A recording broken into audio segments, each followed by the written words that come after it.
Salciunas is on the air. Broadcasting live on the Fanatic app and YouTube channel. Here are your hosts, John Kincade and Andrew Salciunas. 97.5 The Fanatic, Philadelphia. You know, I was just thinking, you did say the other day that throughout the course of this show, the 2.5 years that we worked together, that we were never late. Wrong. I just thought of one, John. When were we ever late? I was. I don't remember you ever being late. We were in the building. But every once in a while, duty calls. Oh. And, you know, show starts. It's when the show starts. Oh, I think that was when I said it was Call of Duty. And there was one day where Call of Duty. I was like, yep, you guys got the start of this one, man. I'll be there. I'll be there at like 6:05-ish, I hope. And so now that I think about it, on this final day of Kincade Salciunas, there was one day where one of us was late. Okay. And it's because I was up 2 floors because that's the cleanest bathroom in the building. It was Call of Duty. It was the way it was. Good morning to you there, partner. Good morning, brother. And it was crazy to meet you in the parking lot. It was sort of fitting. One last walk into the building with you as I drove in today on an Uber because I've turned in the rental car yesterday. And the Uber driver takes me from the hotel in Malvern, and he takes me on Ghost Road. Yeah, can't do that. Takes me on the Ghost Road all the way to 76, all the way through like the Revolutionary War ghosts. So I'm like, okay, my last day here, he wants us to like meet a ghost and get killed. I'm like, hey, come on. Well, you made it. I'm ready. I'm ready. Little disappointed, Connor.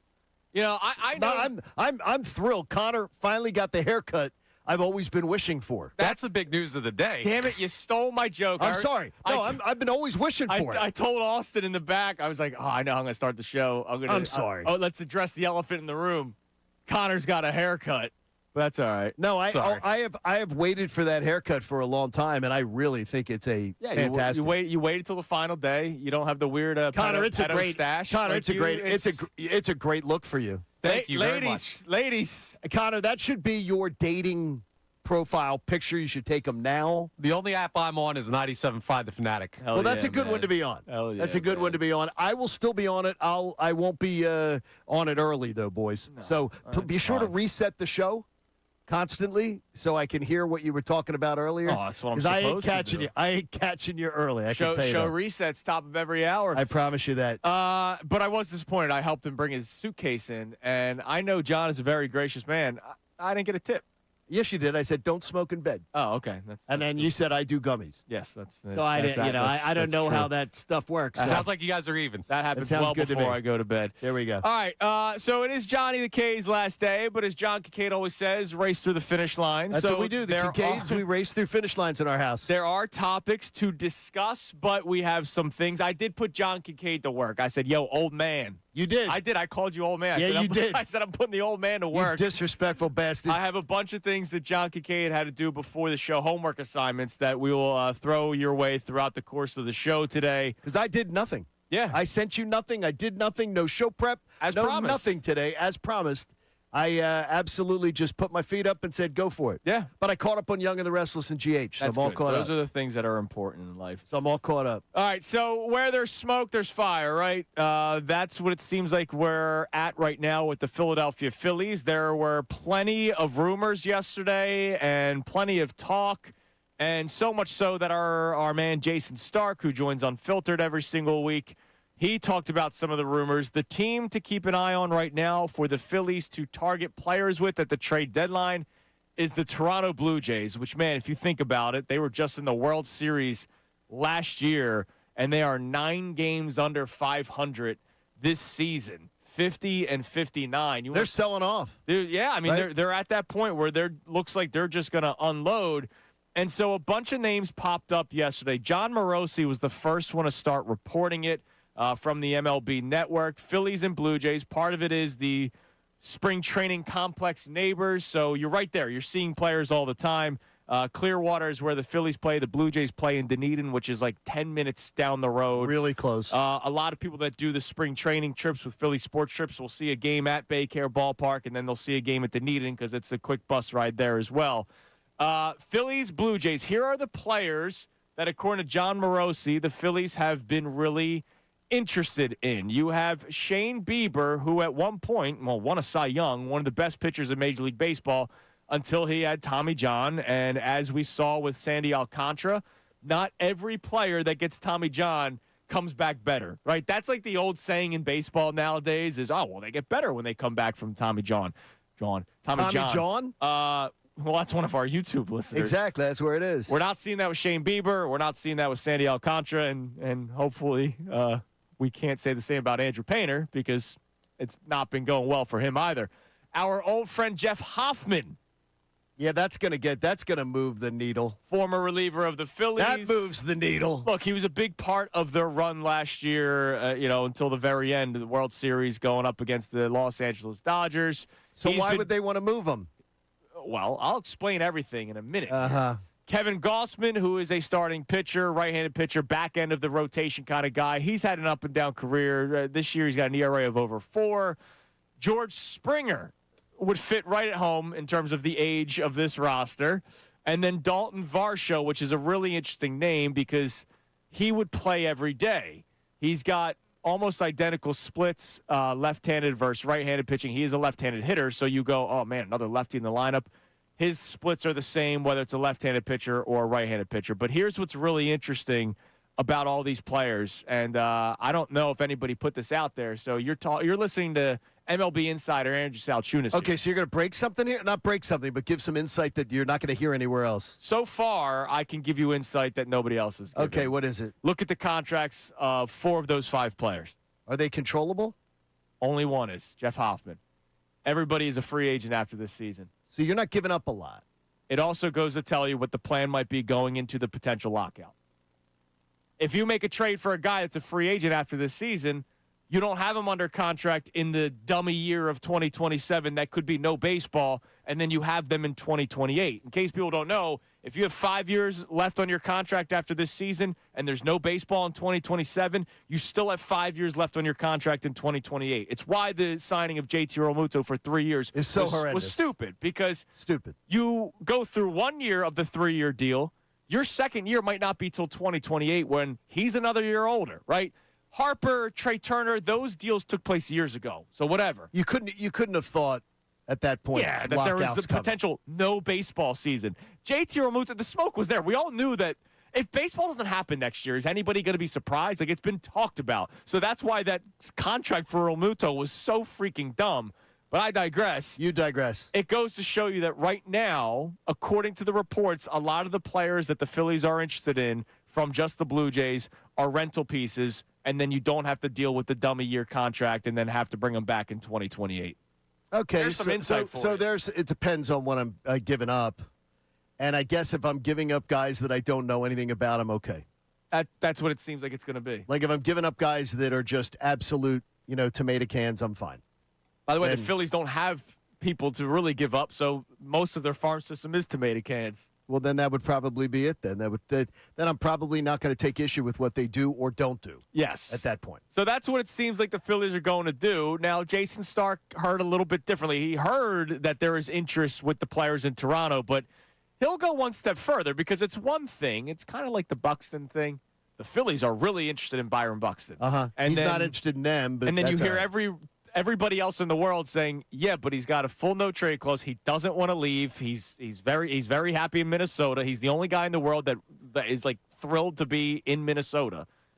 This was Jason Stark yesterday on Unfiltered saying, not so fast. Phillies have scattered that team. Shane Bieber didn't get out of the first inning and walked, 6? His last start. I don't think that's happening. George Springer has a total no trade. I don't think that is happening. Dalton Varsho is an interesting name. I think he's farther down the Phillies list, even though he kind of has reverse splits. He's better against left-handed pitching. Kevin Glanzman, Jeff Hoffman, there is definite interest and a definite possible match. I would definitely watch that team. So you get a back-end starting rotation pitcher in Glanzman, and Jeff Hoffman is one of your relievers that you desperately need in late innings. The other guys, it's like, all right, George Springer. Oh, he's got a full no-trade clause. Why do we do this? Is it just silly season in Major League Baseball? Here's the only difference that I would tell you is, though we are taxed out the wazoo here, Toronto, 81 games in Toronto, taxation much worse.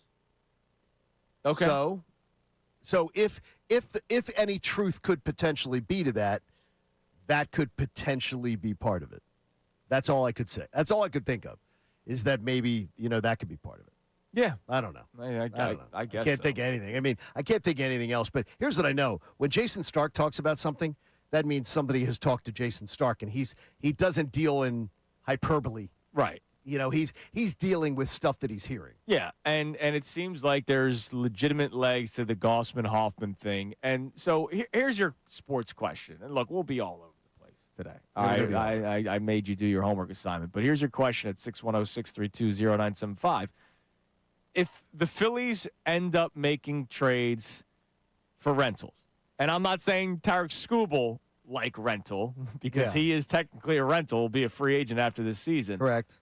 But if the Phillies are making moves for guys like those, like the names that you just heard, and it's, hey, we're going to give it one crack at it with these guys, how are we left feeling come trade deadline time? What time is it? 4 o'clock on August 3rd? It's 4 o'clock. It's of course Unfiltered gets it on Monday. 4:01 on August 3rd, and we find out it's rentals like that, where it's a back end rotation, and you get Jeff Hoffman for a couple of years. Are you expecting more?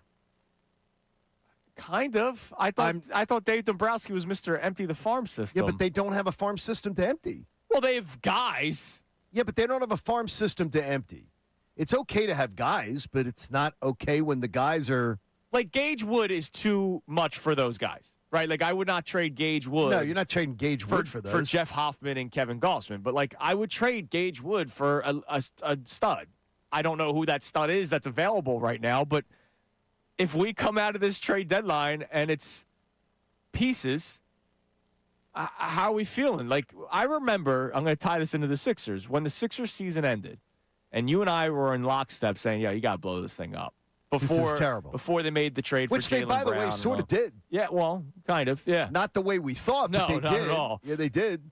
But I remember debating with people saying, come on, give it one last run at it. Just get some pieces on the margins, right? Get a three-point shooter, get a better backup big. They have the right guys in place in the starting five. And I question people that said that because I go, well, one of your guys is always hurt. I don't know if Paul George is the right guy. I don't know if I think Tyrese Maxey needs more help at the point guard. There are Phillies fans that might say, I mean, they took exception to some of our stuff yesterday with Bryce Harper. Oh, my gosh, yesterday. Oh, geez. There are Phillies fans that might think this team needs one or two moves and they'll be World Series contenders. And I know how we get as fans. I get it. As fans, you see a name and you get excited for it. And you go, all right, this is going to be great. This is better than what we already have. But is better than what we already have good enough to really take you to another level? I think the Bryce Harper burners were out yesterday. They may have been. Because I have no idea what the hell that was about. I mean, it was just like the defense of the Bryce Harper stuff was crazy. Well, because it was crazy. Because it was more so him calling out Dave Dombrowski, which I agree with. People are like, Dave Dombrowski has sucked. But that's, again, where nobody listens. Yeah, I got Of course, we all agree that Dave Dombrowski has sucked. We all have common ground on that. But again, and I appreciate last night that there were Major League Baseball insiders again saying nobody in Major League Baseball is conducting themselves like Bryce Harper. No star players, no even appointed all-star players are conducting themselves like Bryce Harper. Say, we need help. We need help. Make trades. Dude, get us something. None of them do that because it's not what you do. It's not what you do. And these are ex-Major League Baseball players on MLB Network saying it. That's not what you do. That's not leadership. Trendsetter. It's not what you do. Yeah, it is not how you conduct yourself. You're a leader. In other words, you're going, I'm panicked. I'm panicked. I'm worried. I'm panicked. This team sucks is So pretty much what bad. he's saying. That's what he's saying. And you know what, saying. Bryce? Bryce, I we agree get with it. you. We understand that there's a lot of stuff. But you know what, though, Bryce? You've sucked, too. I mean, come on. Yeah. Like is it? And I'm glad that we have some analysts that have a backbone that say, like, hey, Bryce, you got to look in the mirror and look at how you're playing. You know, also I'm glad about What's that that? they didn't play last night. Oh, I'm glad, too. Yeah, it was nice. It was a nice night last night. Yeah, it was nice to breathe. By the way, speaking of last night, trades did start happening in Really? Major League Baseball. Oh, yeah. You didn't see it. All I right. Jeff Passan put this out late last night, 11:47 He got PM. traded to Fox or something? No, he's still with ESPN. Okay. But A.J. Minter, very, very talented Sure, left-handed I know AJ. reliever, Yeah. formerly of the Braves. He made the NL East tour. He gets traded from the Mets to Can the Phillies get Byron Buxton? Well, the Minnesota Twins are apparently buyers at the trade deadline. They got A.J. Minter. So Minter goes to the Twins yesterday. The Mets will be sellers. And so there's players with the Mets that you got to keep an eye on. There could be an in-division trade for all we know. You think the Mets would trade with the Phillies? I don't see that happening. The gut says no, but Jaylen Brown's a Sixer, so you never know. You never know. Connor, you bring up a great point there. The haircut's helping the IQ. Yeah, it is. It really helps. What if there's I got more room for my brain. if there's a bad contract that they want to get rid of? Like, well, that's not what I want. you know what I mean? I don't want a bad contract for a team that's going nowhere. No, I mean, hear but you. still, I get it. But Connor brings up a great point. The stuff that you just think can't happen. They could happen. Boy, have we seen stuff happens. Yep. Stuff happens. I think that's what the kids say. Stuff happens. That's all we what can they say on air right now. That's what they say. That's Sorta, what Forrest Gump said. I could sort of do that. Right? Forrest Gump, he termed the phrase. Yeah, he did. You guys remember? He's I think he did. very I think he- influential The dump person in button the only United works States. so many times. I think he got credit for it. All right, so the number to climb in, 610-632-0975. You heard the names mentioned from John Morosi. You have guys like Kevin Glanzman. You have Jeff Hoffman. You have Dalton Varsho. You have George Springer. You have Shane Bieber, who had a... He's terrible. He's terrible. It's a shame. But it's all because of the injury. He's terrible. It's a shame because the dude was a stud with Cleveland. He's amazing. 5 players where if they make a trade for any of them, you're kind of just like, all right.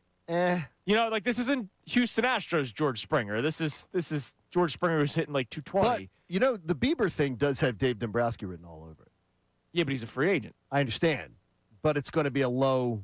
They're gonna most likely move Bieber because they're not going to sign him. Yeah. So, but it's Dave Dombrowski written all over It's like, it. what was the guy, that Walker Bueller? Yeah. Right? That was another guy that you just kind of picked up. And you go, hey, and he's going to be a free agent. he might figure it out. The light bulb may go off. You know, you could hear him saying it. Now, I got to ask a question for Yeah. the people that are maybe screaming, I want more. Because I want more, right? Like, those names, they don't do anything for me, right? Like, they do nothing for me. Is it smart, though? No, it's not smart. No, with the lockout. You know the answer. With the lockout. Oh, no. Not only because of the lockout, because of what this organization's staring Oh, at. no. What I'm saying is it's smart to not get the guy that's got 4 years left on his contract and spend a lot of prospects when there's no baseball next year. Well, is I do think is they'll- the smart move getting rentals right now for the Phillies? It might be. I don't think so. All right. I do think there'll be baseball next year.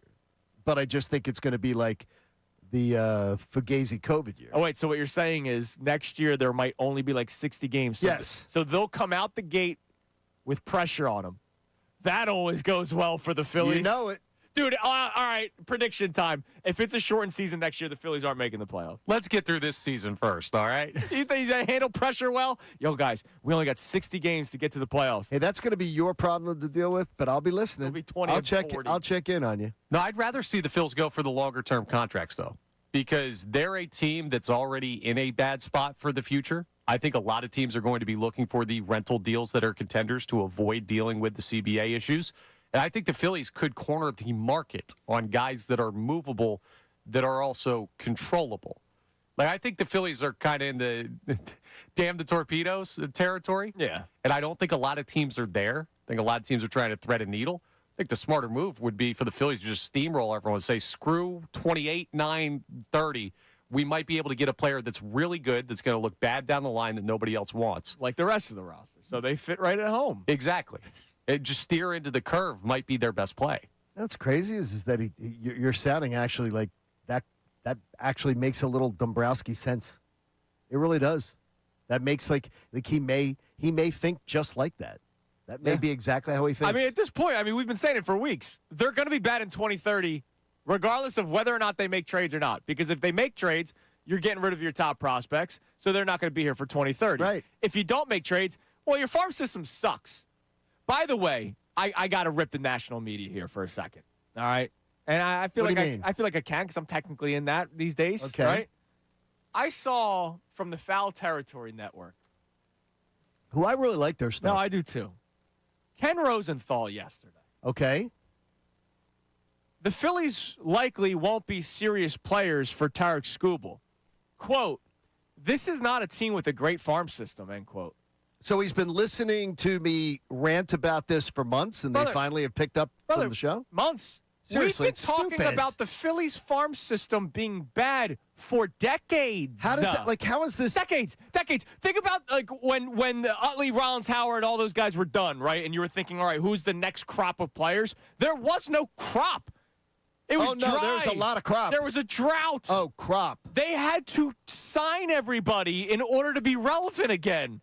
So I got to hear Ken Rosenthal finally be the national media member, because we've heard the Phillies linked to Scooble for months. Buster Olney, Jeff Passan, who else? John Heyman. It was ridiculous. Bob Nightingale. I had to hear all these guys for months say, man, the Phillies are players in the Scooble You know thing. why they were saying it? Because it's Dave Dombrowski. Because Dave Dombrowski is telling them, hey, by the way, we're in on Scooble. It's very Howie. Right? Like, you know how Howie gets if the Eagles, of course, will be interested because it's Howie Roseman. Of course, we're in on this. You know we're in on this. I feel like we're getting that with Dave Dombrowski, but with Howie, there's backbone to it. There's picks. You could trade first-round picks. And Howie's done stuff, too. Dave Dombrowski, what are we talking about? I'm glad that finally, thank you, Ken Rosenthal. I can't believe I have to say that. Finally. Thank you for finally being the national media member that said, oh, wow, now that I think about it, this farm system stinks. Yeah, but don't think about it too much, because he's also one of the guys that was putting the Scooble stuff out there. He was also one, who were they trading for Scooble? I don't know, man. For God's sakes, the magic beans. Oh, I'm going to miss you. All right. I'm going to miss you too, brother. Coming up next, your first homework assignment. So I put John Kincade to work today. I refuse, but I He did it. thought he could walk in here like a senior on the final day of high school. I said, not so fast. Pop quiz time. I have a bunch of lists that he had to put together. So why not send John off doing one of the things he loves most? Lists during the summertime. He loves those things. Summer content lists. The first one may play along with today's open about the trade deadline. We'll tell you about it coming up next. John Kincade gets to work on his final day here on 97.5 The Fanatic. Now on 97.5 The Fanatic Sports Update. Eagles are settling in at camp. I'm Connor Thomas, and the Eagles are starting to settle in at training camp as they continue to get the ball rolling for the upcoming season. Vic Fangio met with the media yesterday to talk about the defense for the first time in camp. He talked about the battle at the safety position, who's all in the mix for a very important position. I wouldn't put it that way. I mean, obviously, we're running Marcus there with the first group, with the nickel group, Cooper with the base group. But Carter's doing fine, too. It's competition. Talking about Michael Carter, not Jalen Carter, the new $150+ million man. The team will have a walkthrough today as they hit the end of their first week of camp. The Phillies had the day off yesterday, thank goodness, to reset in the midst of a really rough stretch post-All-Star break. The trade deadline's on Monday, just 3 days away, as the Phils look to reshape this roster for a hopeful postseason run. Game 1 in Baltimore is tonight at 7:05 p.m. Brandon Young goes for the O's. The Phillies starter is still undecided. The Sixers will have a lot of eyes on them this year now that LeBron James is here. Adding to that, yesterday, The Athletic reporting that there's a deal close to being done with ESPN for a Last Dance-style documentary to be filmed for James during his time here in Philly. We'll have Amy Fadul in studio from the 8 o'clock hour to the end of the show. Derek Gunn, we promise, joins us at 9:05. This update's brought to you by Verizon Business. Verizon Business experts love small businesses, so they come directly to you on your schedule. With real expertise tailored to your needs, make an appointment with Verizon Business Expert. Go to Verizon.com/book today. I'm Connor Thomas for the home of the Sixers, Flyers, and Union. 97.5 The Fanatic and The Fanatic.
97.5 The Fanatic and the Fanatic app. This hour of Kincade Salciunas is presented by Bradford White Water Heaters. Bradford White, they're here for the pro. All right, so yesterday I was thinking about this. I was going for a run around the neighborhood, just thinking about today's show. You know, it's your last show, Johnny. It is my last show. Yes, it is. I set the line at minus 250 on the Bet Parks app that John Kincade will cry at some point during the show. Minus 250. I'll hammer that.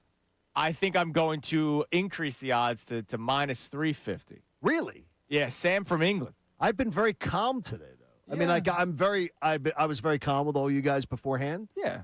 I've been very calm. I just taped a little video. I did a smart move.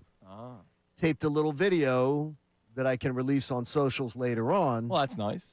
That after the show, but I got it done with Austin before. Yeah, before your makeup runs. Exactly.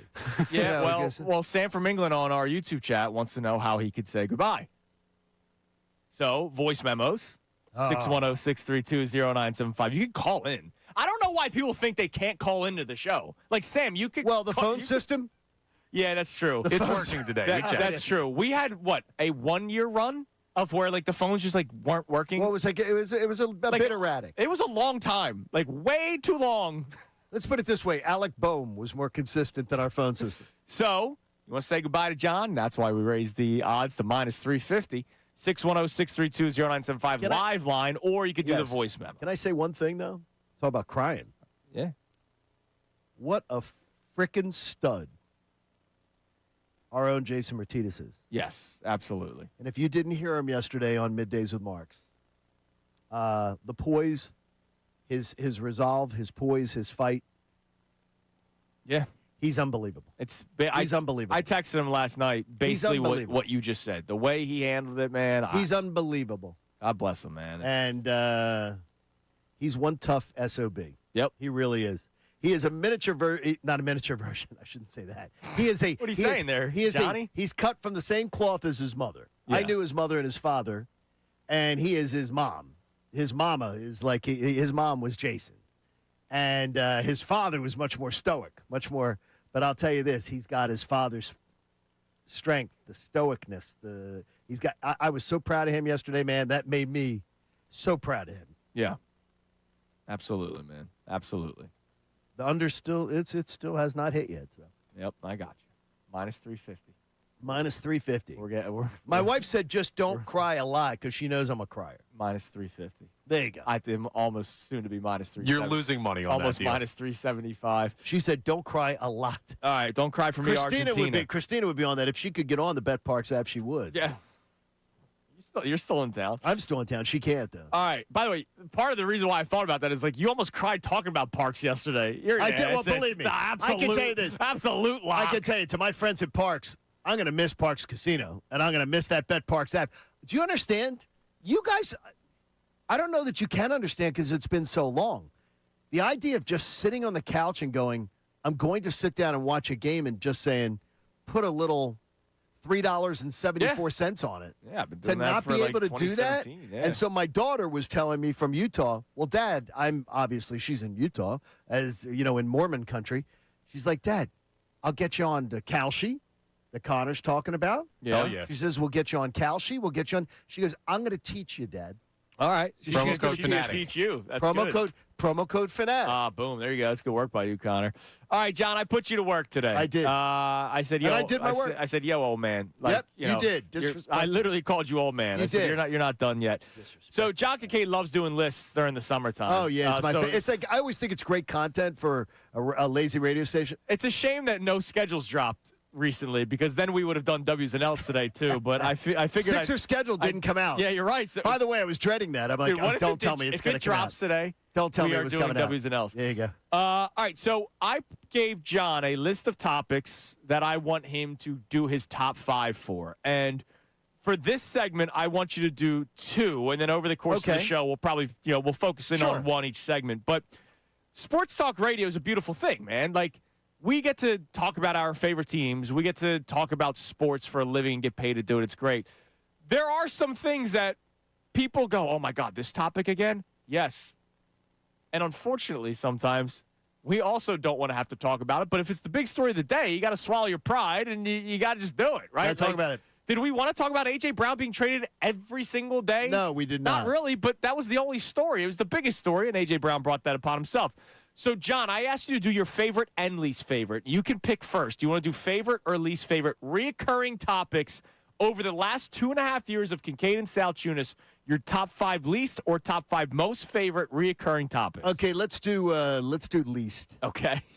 Least favorite recurring topics that we would have to talk about. Okay. We'll do that first. What do we got? I didn't put them in any particular order. Is that okay? Oh, Or do you want them in order? I marked it 1 through 5 Okay, well, I on did. the Okay, well, sheet. then I can put them in order if Could've you'd made like. it easier for Okay, I'll you. put them in order.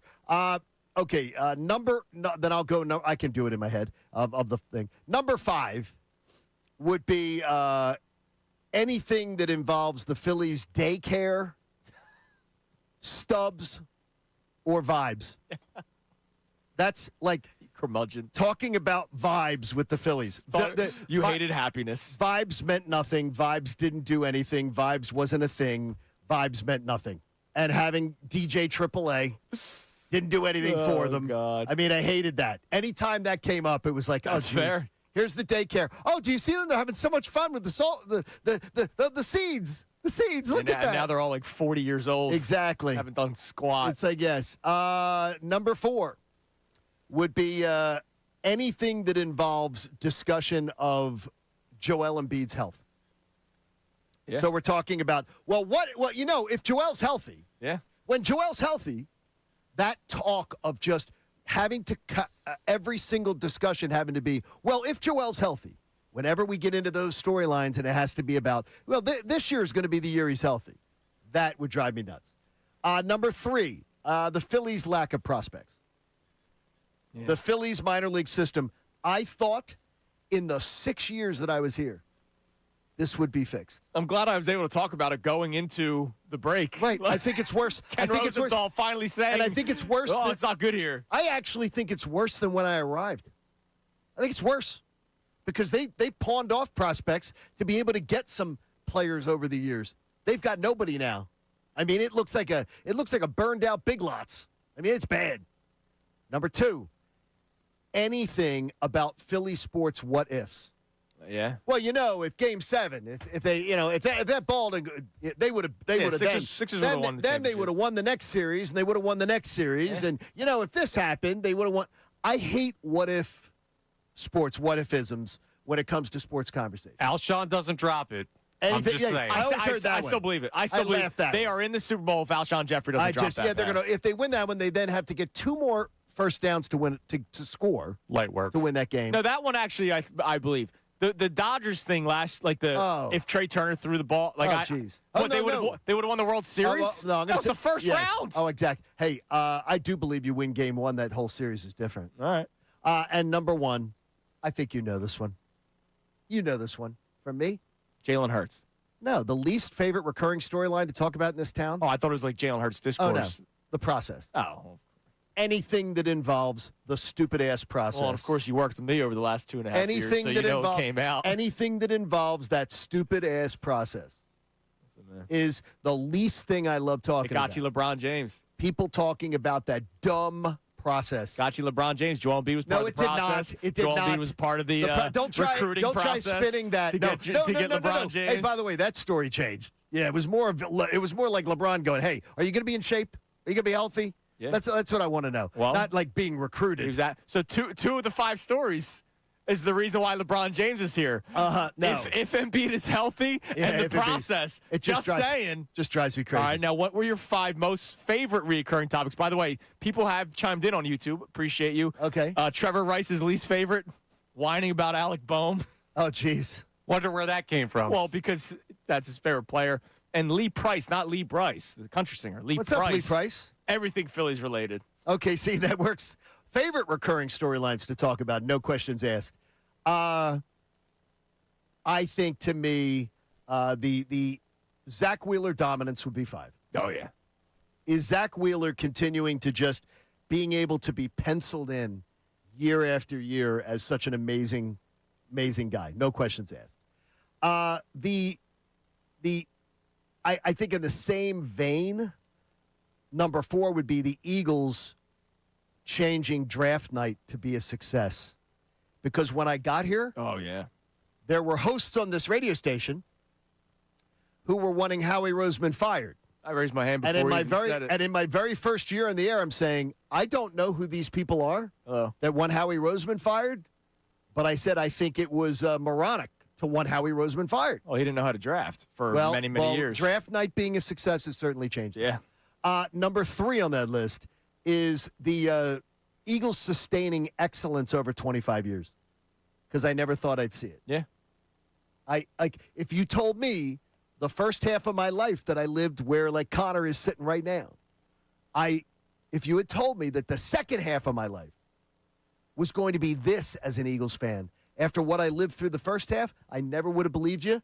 I would have laughed. I would have laughed you out of the room. Dude. I can't believe that's 3. Well, dude, yes, you're right. But 2 out of the last 3 years, think about this for a second. 2 out of the last 3 years, or build-ups to a season, so in the 2.5 years of this show, you've predicted an NFC Championship appearance. Think about that for a second, and what you have dealt with in your life, which is amazing. Back in the bad days of the Eagles. And if you had told me, I would have laughed you out of the room and said that's never happening. With the You've Eagles. predicted the NFC Championship game twice in 2 years, and there's another one this year. Hurts proving doubters wrong is number 2, because I enjoy efficient people. It's something that I really value in people. People who have rituals, because I have mine. I appreciate people who just go about their business and win and succeed. Pop the gummy at 7:30 every night. I am a Jalen Hurts believer, a Jalen Hurts fan, and to me, I love it when Jalen just says, "Okay, I don't care where I'm. What am I, 60th on the list? Who gives a flip? I don't care." Yeah. And number 1, my favorite recurring storyline to talk about in this town is the differences of generational sports fans. Oh yeah, I love those.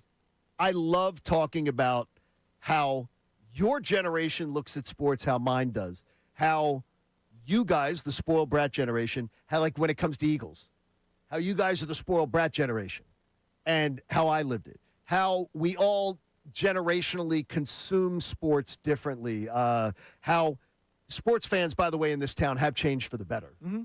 It's not that it's changed for the worse, so don't get me wrong. It's changed for the better.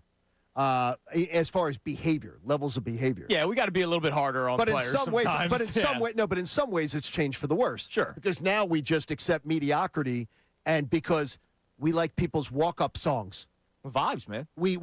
That never would have. Number 5 on your least favorite recurring topics. That never would have happened. Oh, jeez. With my head up in outer space. I'm telling you. I can only think the World War II generation fans. Yeah, but you know what? They can't comprehend The Tiger World War II generation fans stood up when Bryson Stott hit that grand slam with the music fading off in the background. If they could have. That was one of the coolest moments. That was Like, awesome. let's be honest. When the music fades out, the crowd singing it, it's a shame that this team can't freaking win a World Series. There are so many great moments with the Phillies in 2022 and 2023 that I'm going to look back with hatred 10 years from now. A wasted opportunity. Absolutely. Like wasted opportunity. All right, coming up next, we'll get back to some Phillies deadline talk. There's a lot of these that John Kincade will be doing throughout the course of the show because I put him to work. My man wanted to, my man just wanted to come in here and coast through. I said, no. Look at me. I'm the captain now. Get to work, damn it.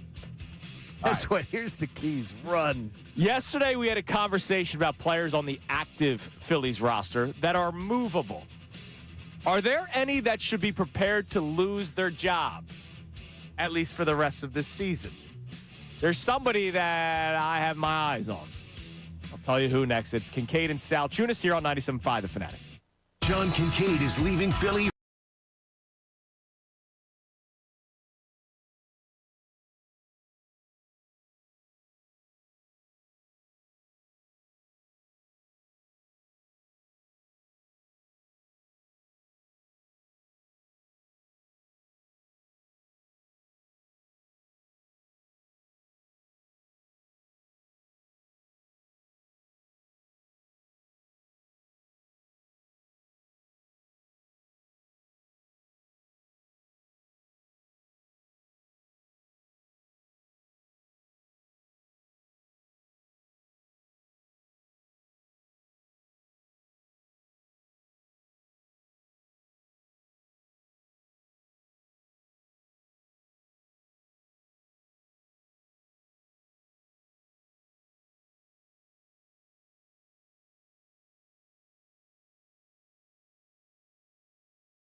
Kincade and Salciunas. 97.5 The Fanatic and the Fanatic app. You know, by the way, I figured I'd dress nicely for John Kincaid's last day. Show some respect. But I'm wearing a weird shirt. Yeah, what do you mean? So I got this. This is a clearance rack special. As you know, I don't spend money on things. Okay. Like I don't. I think I got this shirt for like $7 on a clearance rack somewhere. They should give you $5 back. And when I looked at it, That's a good line. when I looked at it on the hanger, I was like, all right, gray long, nice. It's the most weird. It doesn't fit you. No, the button gap. I have to either go Nick Castellanos Right? or like Scientology. That's a Okay. that's Like, a it's normal either collar. this- Find a new slam. No. No, it's not. No, this That is is not not Brian a normal Colangelo. collar. No. It's either this or I'm a Scientologist walking around, Well, Clearwater well, Beach, well, Florida, well, trying well. to recruit. Well, just think of it this way. You've worked with me for 6 years. We've worked in the same building for 6 years. We worked Yes. together for 2.5. The head of Scientology and I are listed right behind 1 and 1A as the famous people from Broomall, Pennsylvania. That's right. If you go on Wikipedia and say who are famous people from Broomall, Pennsylvania, it says John Kincade, and then it says David Miscavige. See that humble brag? So there could be me and a I'm not going to say me and a religious leader. Yes. Scientology, man. Yes. Yeah. Yes. Did I tell you they approached me when I went down? Oh, I bet we went some too. Yeah, but I was with my son. Oh, that's Like, crazy. stay away from me. No, Get we him met- young. Stay we away met from some. me. Smart. We met some too. They need a We farm met it right system out of too. Frenchies. Oh, did you? That's out of At Frenchies. Frenchies? I said I'm a cradle. Thanks. I Just said say I'm I'm good. I said I'm a cradle Catholic, but but God bless you and have a good Yeah, day. have a great day. Thank you very much. All right. You're not hooking me up to your machine. Question for you guys. Yes. Is there a chance that Justin Crawford is riding the pine Why? after August 3rd? Why is it better batting average than Bryce Harper? Well, I mean, So why would he? yeah, why you know would- what, Bryce? No, Hey, but I'm sit saying is down. why would he be a candidate to be So riding the pine? Marsh is, we think Marsh is just plummeting. Marsh will be in the lineup. And Yeah, but he's plummeting. As of right now, Dela Cruz is in the lineup, right? That's your left field, right field. If you trade for Dalton Varsho, you're not trading for him to be a platoon guy. You're trading him to be for your starting center fielder. Yes. Yeah, then you move Crawford to the corner. You move Crawford and you goes to the platoon corner. him with Brian De La Cruz. That's All right, what so, it is. So it's Crawford against righties. Connor, this haircut's helping. This haircut's really helping. It must be. I don't know what it is. All right, because Yes, I that's thought what you that do. was What pretty are you thinking here? all right, Well, but he's getting.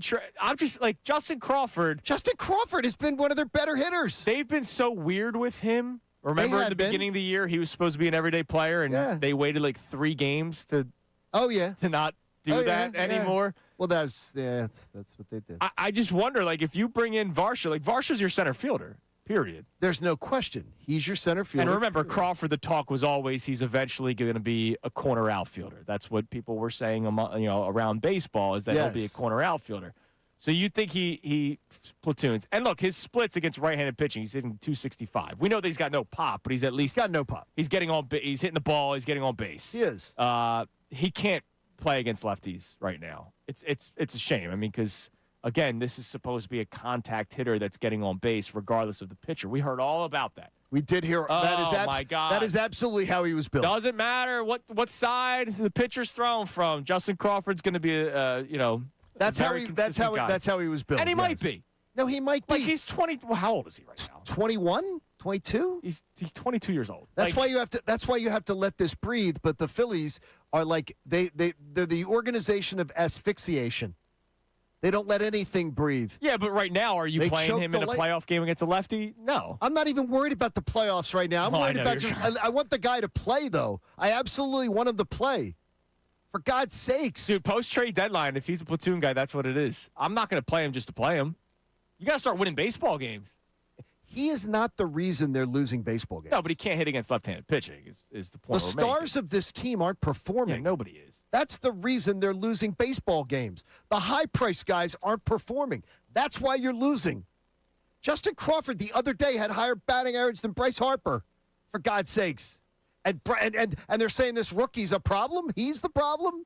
No, he's not. I'm not saying he's a problem. What No, I'm but saying that's is what I'm if saying. you make a trade for Varsho is your starting center fielder. Then and then what? and then the kid goes to the corner. All right, and he splits with Brian Dela Cruz. Nobody puts baby in the corner. And that's what hold manager Connor Thomas, who I'm believing in. Hold on, you ready for this one? What's that?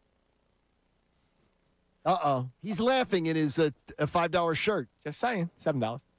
Are you sure? $7. You got robbed. Are you sure it's Crawford platooning with Dela Cruz? Or you think it's Marsh? He can't hit lefties worse than Justin Crawford. I'm saying, like, if he can't hit left-handed pitching, which he can't. Well, Are we sure it's Crawford's a better outfielder than Marsh, right? I'm just saying, dude. Like, there's a chance where if Marsh continues to plummet this way, Well, and he is on a trajectory plummet that I don't know if anybody saw it. If No. you saw SportsCenter last night, you saw it. He is on a trajectory plummet right now that is potentially one of the worst in the history of baseball for an all-star. For an all-star player. he's in 146 in the month of July. But his high point to where he is now, yeah, he has had a precipitous, crazy drop that just doesn't happen. Yeah, he could keep dropping. And if you ask me, end of the season, who do I want at the plate? Brandon Marsh or Justin Crawford? It's Marsh yes. without a hesitation. I'm with you. Which is why I'm playing him every day to get him as many at-bats as possible to be ready for that. I'm with you that in October, if you're telling me I have to have one of those guys come up in a situation, I'm absolutely choosing Marsh, no question. No question. remember when our season ended with Jake Cave up to bat? Why do you got see? Oh, my God. Was that in San Diego? No, I mean, not in San Diego. That was the Arizona series. Arizona series. Jake Cave. Season's on the line. You know what, Jake? Go on, Jake. You got this, brother. Man, that's bad. All right, coming up next. God, why are you trying to bring up bad crap the day I'm leaving? Having fun, man. Bring up terrible news. Laugh so I don't cry. You're at minus 350 on tears on the I haven't cried. BetParx Look, app. we got through the first hour and I have not cried. Bring up Jake Cave again. I might. Yeah, exactly. Well, no, we don't have any odds on you crying. All right, coming up next, there was an article that took Philadelphia by storm. We all talked about it yesterday. Dave Dombrowski might get an extension. Oh. Jason Stark was on Unfiltered yesterday and added to the report. I am disgusted. If you guys haven't heard it, giddy up. You'll hear that coming up next. Also, another list for John Kincade. Maybe the Dave Dombrowski factor plays into this. It's Kincade Salciunas, 97.5, The Fanatic. I was saying earlier, if you want me to cry, tell me that I'm not going to be able to go to Parks Casino all the time whenever I want to. Yeah, there's a reason to cry. Because Parks Casino's got it all. It's got action. It's got entertainment. It's got excitement. It's got the Parks Casino, the BetParx Sportsbook app that I love so much. Parks Casino's got $1 hot dogs and $3 Miller Nights and $3 Bud Lights during all Philadelphia home baseball games in the BetParx Sportsbook at Parks Casino, which, by the way, Monday I will be in Vegas, and I will tell you the Parks Casino Sportsbook is as good as any that I could sit in next week when I'm in Vegas. Make the night complete. Stay at the beautiful new Parks View Hotel, steps away from Parks Casino with free shuttle service. And you get tickets now for great shows at the Excite Center at Parks. Fuel and Lit will be there on November the 6th. George Thorogood and the Destroyers. Am I back at O'Hara? Oh, my gosh. August 28th. That'll be pretty good. Tommy Chong will be there on September 21st. Bobby Lee will be there September 24th. That'll be great. ParksCasino.com is where you buy tickets. I know my man Joe Conklin's there, too. He's a very, very funny guy. Parks Casino, Street Road exit off 95 in the Turnpike. You got to be 21. Should you have a gambling problem, please call 1-800-GAMBLER.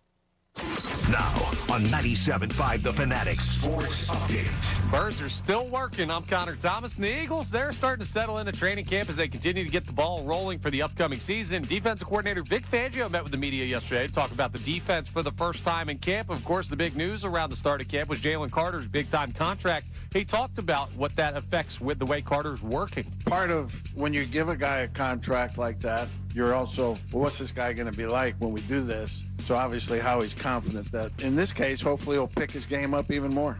Well, the Eagles, they're picking their game up day by day as they work their way towards the season. The team will have a walkthrough today as they hit the end of the first week of camp. The Phillies had the day off yesterday to reset in the midst of a really rough stretch post-All-Star break. The trade deadline is Monday, just 3 days away, as the Phils look to reshape this roster for a hopeful postseason run. Game 1 in Baltimore tonight at 7:05 p.m. Brandon Young on the mound for the O's. The Phil starter is still undecided. The Sixers are going to have a lot of eyes on them this year now that LeBron James is here, and they added added some more yesterday.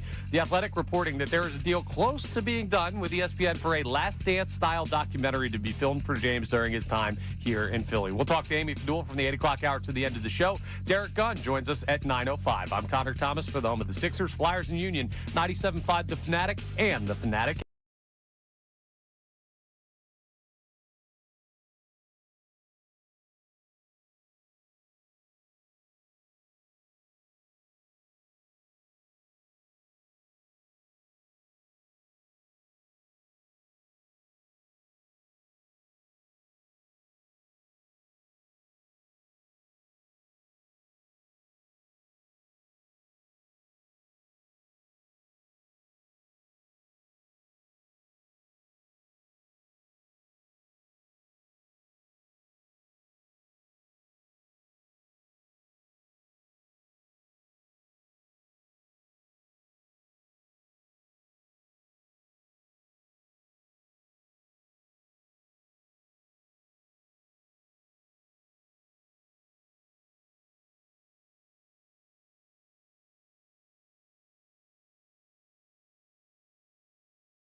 This is Kincade Salciunas, 97.5, The Fanatic. 7 a.m. here on Kincade Salciunas, 97.5 The Fanatic. John Kincaid's final day here on 97.5 The Fanatic. We have all kinds of stuff, lists that John Kincade had to do. I put him to work. You did put me to work. By the way, real quick, we can't not mention this before What? we get back to our Phillies talk. A little surprised that there was no punishment about what went down in the WNBA. You mean the money thing? The bet? Yeah. Yeah, I think that should be. Look, the WNBA is a clown show. Look, it's run like a clown show. I understand that the league. It's a joke. The league is trying to grow. The league is trying to do whatever it can to build off of the rise in viewership. Can't deny it. There is a rise in viewership in the league. Do they protect the biggest part that has caused that rise? Oh, you could make that Or case. do they like almost purposely don't? Oh, or do they just add to the drama by not protecting? Which is stupid. So Okay. the WWE didn't protect The Rock. Would the NBA do that?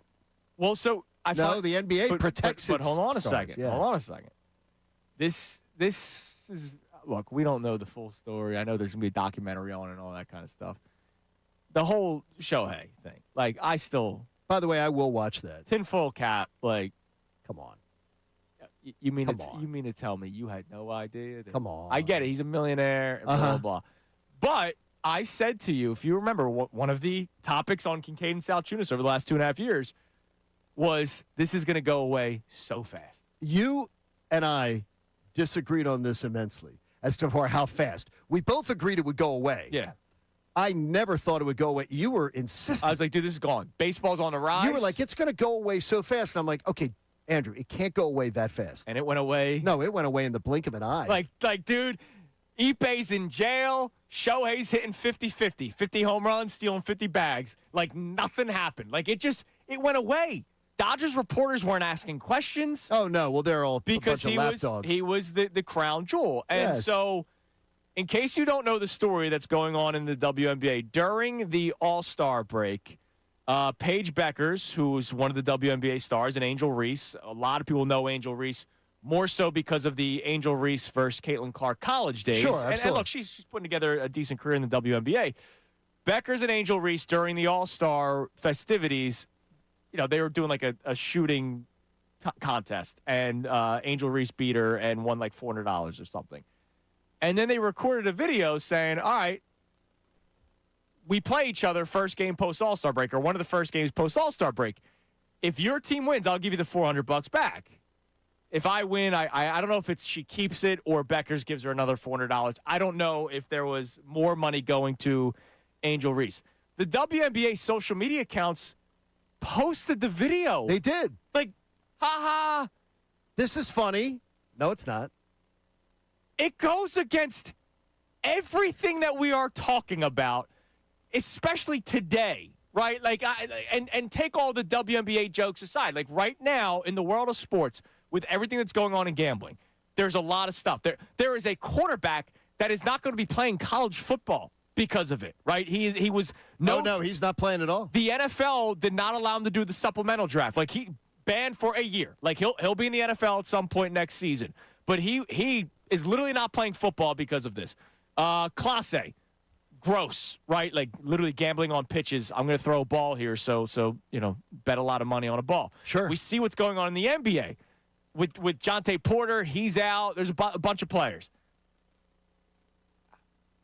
I know it's not the same because they're not texting a bookie or texting friends saying, hey, take my unders or bet on us or whatever.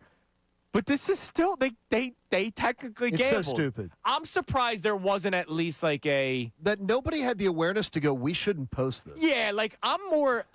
The post thing's weird. That's where, honestly, like friendly wager, I bet it happens all the time. It happens all the time. Remember the Jalen Carter, Jared Verse chain thing? Yes. Like, that ended up not being real, I don't think, but still. No, I think, well, he gave back. it was No, real. He gave back to him. No, it Did was he? real, Yeah, but he gave like it the, back to the him. bet thing. So, like, friendly wagers, guys, there's bets that happen all the time that we don't know about. I will tell you this. I can say it now, statute of limitations is over. The Braves pitchers used to have a high-stakes money bet where they put up money. And so back in the Maddox, Glavin, Smoltz, Steve Avery, those days, where it was a certain amount of points for a single, certain amount of points for a double, certain amount of points for a triple, certain amount of points for a home run, certain amount of points for a sacrifice bunt. Yep. And they had a bet all season long that because how much could they work on their hitting? The Braves pitchers were the best hitters in the league. They worked on it every day. Right, because they were bet on going it. for money. And they also, these guys bet on the golf course all the time. Right. They were super competitive all the time. And they talked about Now, it. that's outside of their sport. And so Outside their whatever. sport and everything. But, I mean, it's a goofing around and goofing around. Yeah, it's Like, $400. I got zero issue with this. The only thing that's weird is the league promoting it. That's the Well, weird, that's dude. where- It's the weirdest thing. And, like, The WNBA can't get out of its own way. I don't know how you make that mistake. Like, They can't get out of their own way because you know why? They probably have a 24-year-old probably making $40,000 a year making that decision. That's probably why. Because it's the WNBA. They just can't get out of their own way. It's poorly run. it's. And I get somebody here on my social media. Get ready. You're going to be doing a lot of Angel Reese talk now that I'm going to Atlanta. No, I won't. I assure you of that. No, I will not. No, Could be the least. Could be the least. I story. assure you, I won't. I find it crazy that video was posted, and like nothing really came of it. No. I'm sure the social media person's out. Like, I would imagine, just like the Miami Heat person with the countdown of the press conference for LeBron. Like, I imagine somebody lost their job. It's just shocking that they're just going to be like, no, this is nothing. I mean, gut feel seeing that. I don't think Oh, anyone should by have the way, an issue with the it. Miami Heat person, by the way, the job posting that went up was reportedly not that person's job. Okay. So interesting. It was another one. All right. All right, real quick. Okay. Before we get to another one of your lists, because I made you go to work today. Yeah, I got work. Jason Stark yesterday was on with our friends on Unfiltered. And so one of the lists was the storylines that you're tired of talking about, and one of them was prospects. Lack of prospects. Lack of prospects. And part of the reason why we have to talk about lack of prospects is because every year the Phillies are this player away from winning the World Series. Sure. Who are they going to trade to get them? Oh, wait, they have nobody. And so the team has continuously lost the same way year in and year out, right? Like, year in and year out, it's bats go cold, managerial decisions, bullpen comes up small. It's the same thing every single year. And yet Dave Dombrowski still has his job, and he might get extended. Per Matt Gelb and his article 2 days ago, His contract's up at the end of 2027. They're already talking about a potential extension. This was Jason Stark furthering that report yesterday. Look, he's just one of the best who's ever done this. They've done nothing but win since he got here. The thing to remember is the owner has incredible trust in Dave. Dave hasn't been perfect. They haven't won the World Series. They've been good enough to win the World Series. It hasn't happened. If you look at the stars on the roster, the record, I know that people are frustrated. I get it. They should be frustrated. The owner should be frustrated. Dave should be frustrated. Everybody should. But does it warrant Dave losing his job? I don't see it. I honestly don't. Wow. How do you not? I love Jason Stark. I love don't know how Jason too, but I don't know how he's not seeing it. Jason. This team, they're terrible. this team stinks. And the fourth highest For payroll what in their baseball. money, for what their money is, this team stinks. I mean, seriously, this is terrible. First round exits the last 2 years. Don't give me, it was the Dodgers. Okay, what about the Mets the year before that, right? Like, Come on. back-to-back years, they didn't get out of the first round of the playoffs. The NLCS debacle, the not getting better. Like, the team has not gotten better. That's the thing. You can talk about the way they've been eliminated in the playoffs, but I can point out the fact that this team has not gotten better in really any area. The bullpen has not gotten better. The depth of this team has not gotten better. The young players on the rise have not gotten better. The only thing that has gotten better was the starting pitching with the acquisition of Jesus Luzardo. That is one area, starting pitching. Out of all the stuff, starting pitching gotten better. Yes? We agree? Yes. Yeah. Has the lineup gotten better? No. Nope. Has the defense... No, it has not. No. Has the defense gotten better? Oh, definitely not. Has base running and fundamental baseball gotten better? It never gets better because they're not held responsible. Have managerial decisions or the decisions from upstairs passed down to the manager gotten better? No. No. There has been nothing in the last 3 years that this team has gotten better with than the starting pitching. So I don't understand Jason Stark saying, I don't see it. I do, because usually when things don't get better, people lose their jobs. It's been 3 years of it. Because we can say every year they have a chance to make the playoffs. I can't understand. He should keep his job. I guess what I take issue with is Jason saying, I don't see it. I'm like, come on, Jason, what do you not see? Like, does he not see the lack of, like, what's going on here? What if they miss the playoffs? Oh my gosh, they're horrible. If they miss the playoffs this year, He shouldn't be gone. you can't keep people around, Terrible. man. Like, you got to go whole fire sale, right? Like, Dombo's got to go. Mattingly's done. He's the interim manager. You got to try to move somebody. Like one of the Turner, Harper, Schwarber.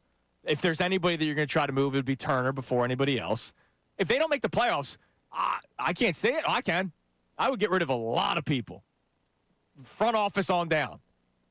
Now, speaking of this, Yes. Dave Dombrowski. Uh-huh. And then we'll get to the Davis on the text line. Feel the Davis if it's checking him out in Burlington. I asked John Kincade to do the top 5 most disappointed list. So, this is Johnny Dad chiming in here going, I'm disappointed in you. Oh man, kid. if Betty used disappointed, I was just Yeah, you were done. You Oh, melted. that was the word, and she knew it too. She knew it cut like a knife. So in the 2.5 years of Kincade and Salciunas, we've had plenty to talk about. We have. I want to know who John Kincade over the past 2.5 years has been most disappointed with in Philadelphia sports, your top 5. Number 5, Kevin Patullo. Because sometimes in life you're given a job that you don't deserve. And then what you have to do at that point is you have to sort of work your backside off to say, oh my gosh, I got a job that I didn't really earn. I got to make it work. He betrayed the guy who gave him the job in Nick Sirianni. And Nick Sirianni and Howie Roseman deserve grief for that. But And by the way, the texting of clearly Ryan Kevin Fitzpatrick. Patullo, constantly. God, Constantly. yeah, bad. Kevin Patullo is a bit of a sneak. He's a weasel, yeah. He's a weasel. Number 4, a guy who I consider to be a thief of money, Kevin Long. He's a thief. Absolute thief. His team has what it continues to have in his tenure. So while I've been here, and Kevin Long's been here, the Phillies have a bottom 4. They have, if you're talking about plate approach, they have like chase rates, things like that. They have the worst, one of the bottom 4 plate approaches in baseball, and it's consistent. That's all they do. Kevin Long continues to have a job because he's buddies with the stars of the team. So Bryce wants him. That's what Schwartz wants. It's what Turner wants. And they keep a guy who is not getting the job done at all in the job. Terrible. Number 3, an absolute disgrace to me is the fact that Daryl Morey just continued to double down on philosophies that, and I really like Daryl. Me too. I like Daryl personally, but I don't know what happened. I don't know what happened with Daryl. And it seemed like every year I expected Daryl to turn a page and to change approach or to do something different. There are articles of the young players that he just let go for nothing. That are now contributing on good teams. Championship teams. Yeah, teams that are competing. And they gave away for nothing. Like second round. We need that second round pick for down the road to draft that guy. Number 2 is Dave Dombrowski. Dombrowski, Dave Dombrowski absolutely it's been like we can talk it to death. Dave Dombrowski's just. I could have sworn he'd be number 1 because of the resume that he brought here. Okay, you know who's number 1? Most disappointed in last 2.5 years? It's going to be either Bryce Harper or Joel Embiid. No. Wow. It's neither one of them. No, because Joel Embiid's when he's played, he's not been. Bryce Harper has certainly not been by his production. A.J. Brown. Oh, okay. Fair. That's a fair one. Yeah, he's the player that I'm most disappointed in. Yeah, that's fair. Because a championship meant nothing to him. Yeah, it's fair. When he won a championship, he was a miserable SOB. He literally, when the team was 4-0, he decided to blow it up. And he impacted the team last year. And he did, and we have more on that coming up later. But he decided to the disease of me took over, and he decided to make it all about him, and he destroyed a team. And I'll never, and I always thought A.J. Brown was going to retire as the greatest Eagles wide receiver. This is going to be all the numbers. It's going to be that. And I certainly hope that the Slim Reaper does it. Because the Slim Reaper just does it by having class, going about his business the right way.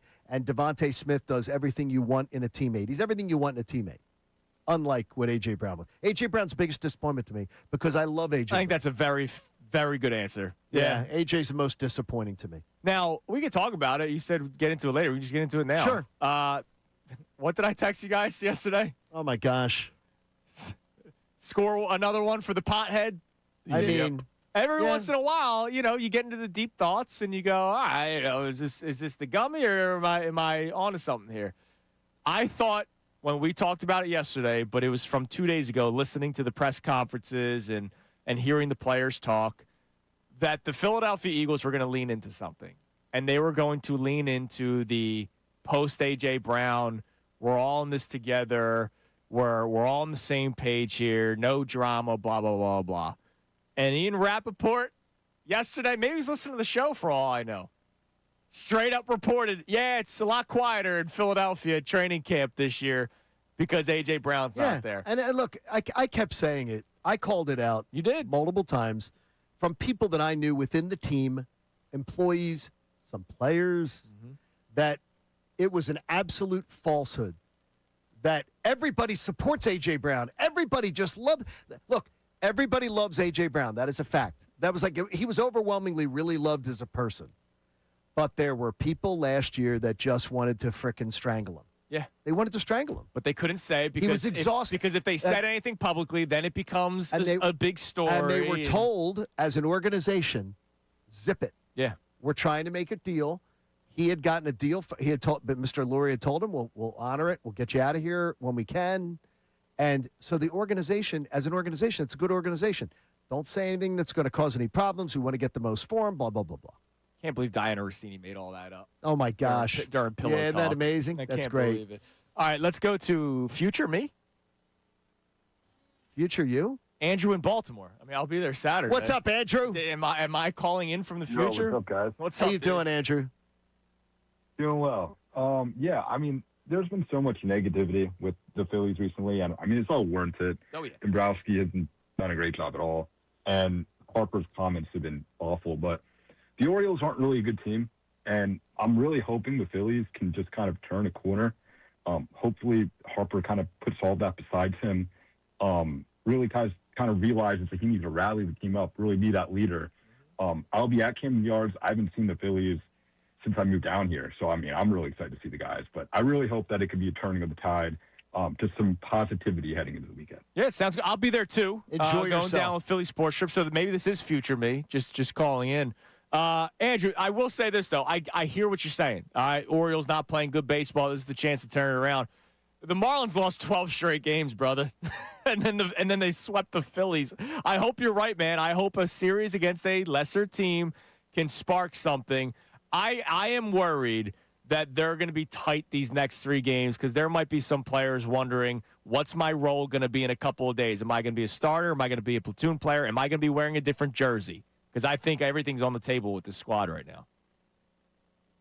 Yeah, I mean, that's a valid point. I was more so thinking, with all the backlash, I think, Harper's online.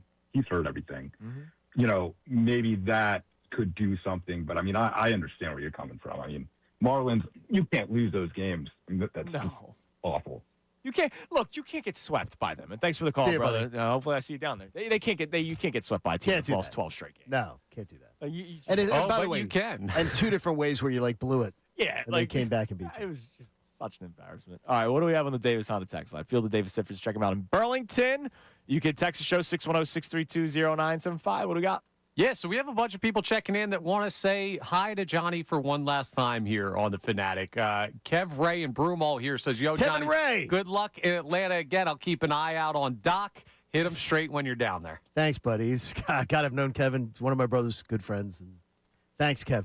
We also have international check-ins. Chuck in New York, but currently in Portugal. Oh, I was going to say, wow, New York, so international. You don't think I know enough about geography. Greetings from Portugal. Thank you, Johnny the K, for some great years. You'll be missed, but leaving behind a great roster, unlike the Phils. There it is. And we've cultivated a lot of good young talent here.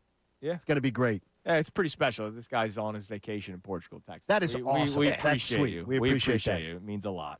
All right, coming up next. I can't wait for this one. This one's fun for us because John and I took pride in not talking about BS over the 2.5 years. Oh, yes. Oh, you guys always talked about this. Well, yeah, those things happen, like A.J. Brown getting traded.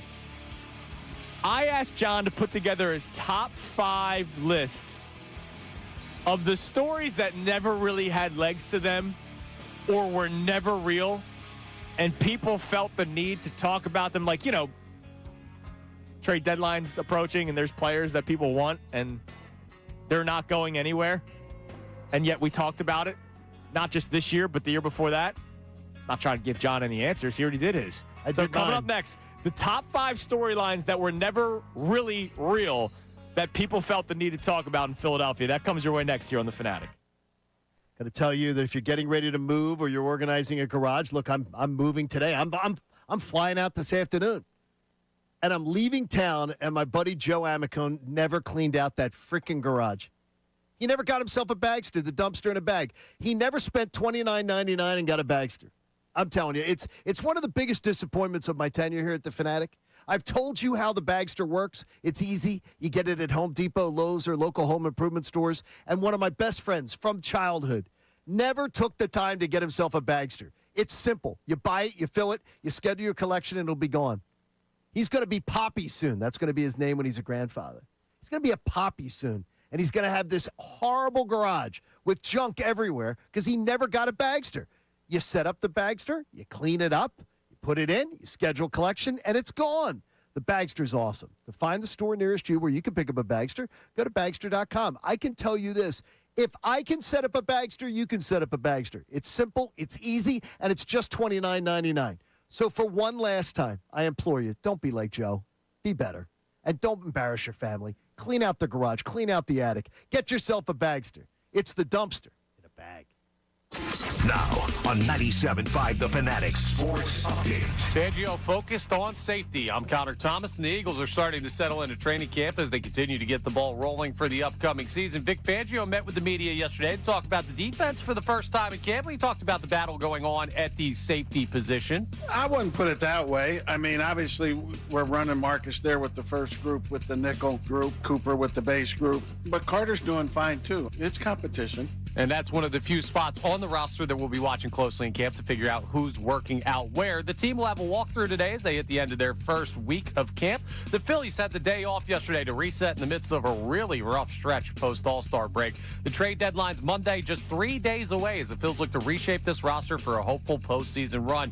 Game 1 in Baltimore tonight at 7:05. Brandon Young is on the mound for the O's. The Phil starter is still undecided. The Sixers are going to have a lot of eyes on them this year now that LeBron James is here, but not just what you're thinking from the fan base. Yesterday, The Athletic reporting that there is a deal close to being done with ESPN for a Last Dance-style documentary to be filmed for James during his time here in Philadelphia. We'll talk to Amy Fadul from the 8 o'clock hour till the end of the show. Derek Gunn joins us at 9:05. I'm Connor Thomas for the home of the Sixers, Flyers, and Union. 97.5 The Fanatic and the Fanatic app. John Kincade. A routine ground ball to short is not routine with this team. Love him or hate him, you can't turn him off. The vitriol against Johan Rojas when he wasn't even being given a chance. From the John Kincade Show, you're listening to the John Kincade Show. To Kincade and Salciunas, you never held back. Jalen Hurts is someone who expects grace and does not offer. Thank you for being a part of the Fanatic family and good riddance. I mean, good luck down in Atlanta. Wiener. From everybody here. Aaron Nola is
Salciunas, 97.5 The Fanatic and the Fanatic app. 7 a.m. hour is brought to you by the Bet Parks online casino and sportsbook app. Live bet sports on the Bet Parks app. Play all your favorite casino games. There's always another way to win on the Bet Parks online casino and sportsbook. Got to be 21 in Pennsylvania, Jersey, or Maryland. Gambling problem? Call 1-800-GAMBLER. Now you guys wait. Now you guys call in. You wait till the final day, 2.5 years. Final day, Kincade Salciunas, phone lines lighting up. You want to say goodbye to you, John. That's fine. Love him. Love him. I appreciate everybody reaching out on socials, too. It's awesome. You're beautiful. It's been a beautiful You're beautiful. day. You're beautiful. I was just talking to Shukri. Shukri didn't make me cry, which was good. It's still minus 350. Shukri was laughing that the day he told the story to me. He's like, the day he came and observed me teaching. Yes. And he came to my talk radio class. And he said, I expected you to be Professor Kincade. And I expected you to come into class and be, all right, class, today here's what we're doing. Here's how we are. And he said, and he sat there in the classroom and just couldn't get over how relaxed my classroom is, how I just say to a kid, okay, yo, what was wrong with that assignment? That sucked. You're so much better than that. That was you've done such great work all semester. What the hell was that? Where was that during the morning? He couldn't get over it. He just was like, you don't usually do that. And he laughed because he thought I would run a really tight ass class. Yeah. And I don't run a tight ass class. Oh, that's good work. So he was surprised. Well, you know who runs a tight ass class? The entire Scott Masteller? No, the entire we love Phillies. Scott. The Phillies roster. Yes, they do. Yeah, they're tight. You can't put a piece of 2-ply between their cheeks. All right. Before we get to the top 5 things that were never going to happen that people felt the need to talk about in our 2.5 years. Oh, here it is. Let's go to Sean in Levittown. What up, Sean? Good morning. Morning, guys. How you guys doing? How you doing, Sean? Before I get to my topic, I just want to say good luck to you, John. Definitely going to miss you here at the Fanatic. Thanks, Sean. I appreciate it, buddy. Yeah, absolutely, man. Absolutely. Thank you, man. So as far as the Phillies are concerned, is it bad to say that I had a feeling that they were going to blow that 6-0 lead the other day? Because you did feel that?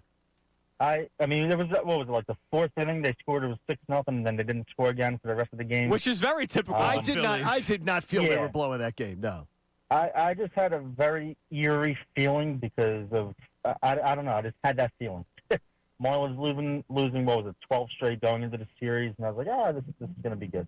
It's a typical Phillies fashion. Let's put it that way. I do feel that.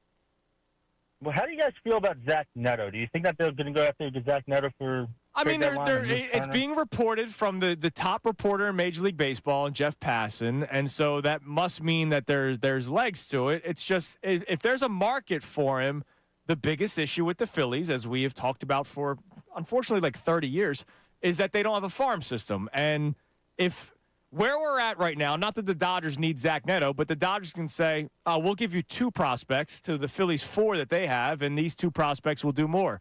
So I think there's legs to it, and it will be really interesting. And what we have been saying, and thanks for the call, Sean, we appreciate it. What we've been saying about Dombrowski this trade deadline is he might have to get creative.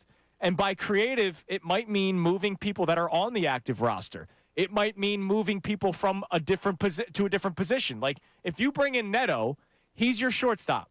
Yes. So Trey Turner is either moved to second, to the outfield like people have been talking about. You're not bringing Neto and not putting him at shortstop just because of Trey Turner's feelings. So Dave Dombrowski's going to have to get creative. So I think there's legs to it. But the latest report yesterday, we opened the show talking about it from John Morosi, and then Jason Stark sort of added to it yesterday with Unfiltered, was that they've been in a constant communication with the Toronto Blue Jays, who were in the World Series last year. They're 9 games under 500. They're going to be sellers. And the names that were mentioned, 4 of the 5 players are going to be free agents after this season. And what you have to take into account, and we'll get more answers come August 3rd, is how much this potential lockout could be a factor in who you're trading for. Are you trading for a rental, or are you trading for a guy that has 3 more years left to control, which is what Dombrowski likes doing? But that lockout is a factor. And I know we have a poll on this, correct, Connor? Poll strong as always. Brought to us by Dr. Ivan Appel and the team at Iron Mountain Men's Health. John Kincade will have him on speed dial when he's in Atlanta. What's the poll looking like this morning? Yeah, it's an interesting one today. With a potential MLB lockout looming, do you think it's smarter for the Phillies to target players with expiring contracts or controllable years at the trade deadline? 54% are saying controllable players, 46% saying rental players. So we we're got split. close to a 50-50. We're getting close. That's yeah. amazing. That's a great poll, then, right? How about that? That means, you get it where everybody's feeling different ways. All right. Johnny, top 5 stories that were never going to happen or were like fake from the beginning that people felt the need to talk about. What do you got? All right, here's the fakers. Want to learn about the fakers? We had them. All right, we go. Let's go number 5. Let's go number 5 on this one. Torts is burning out his players. Oh, that was a great one. Torts is burning out his players.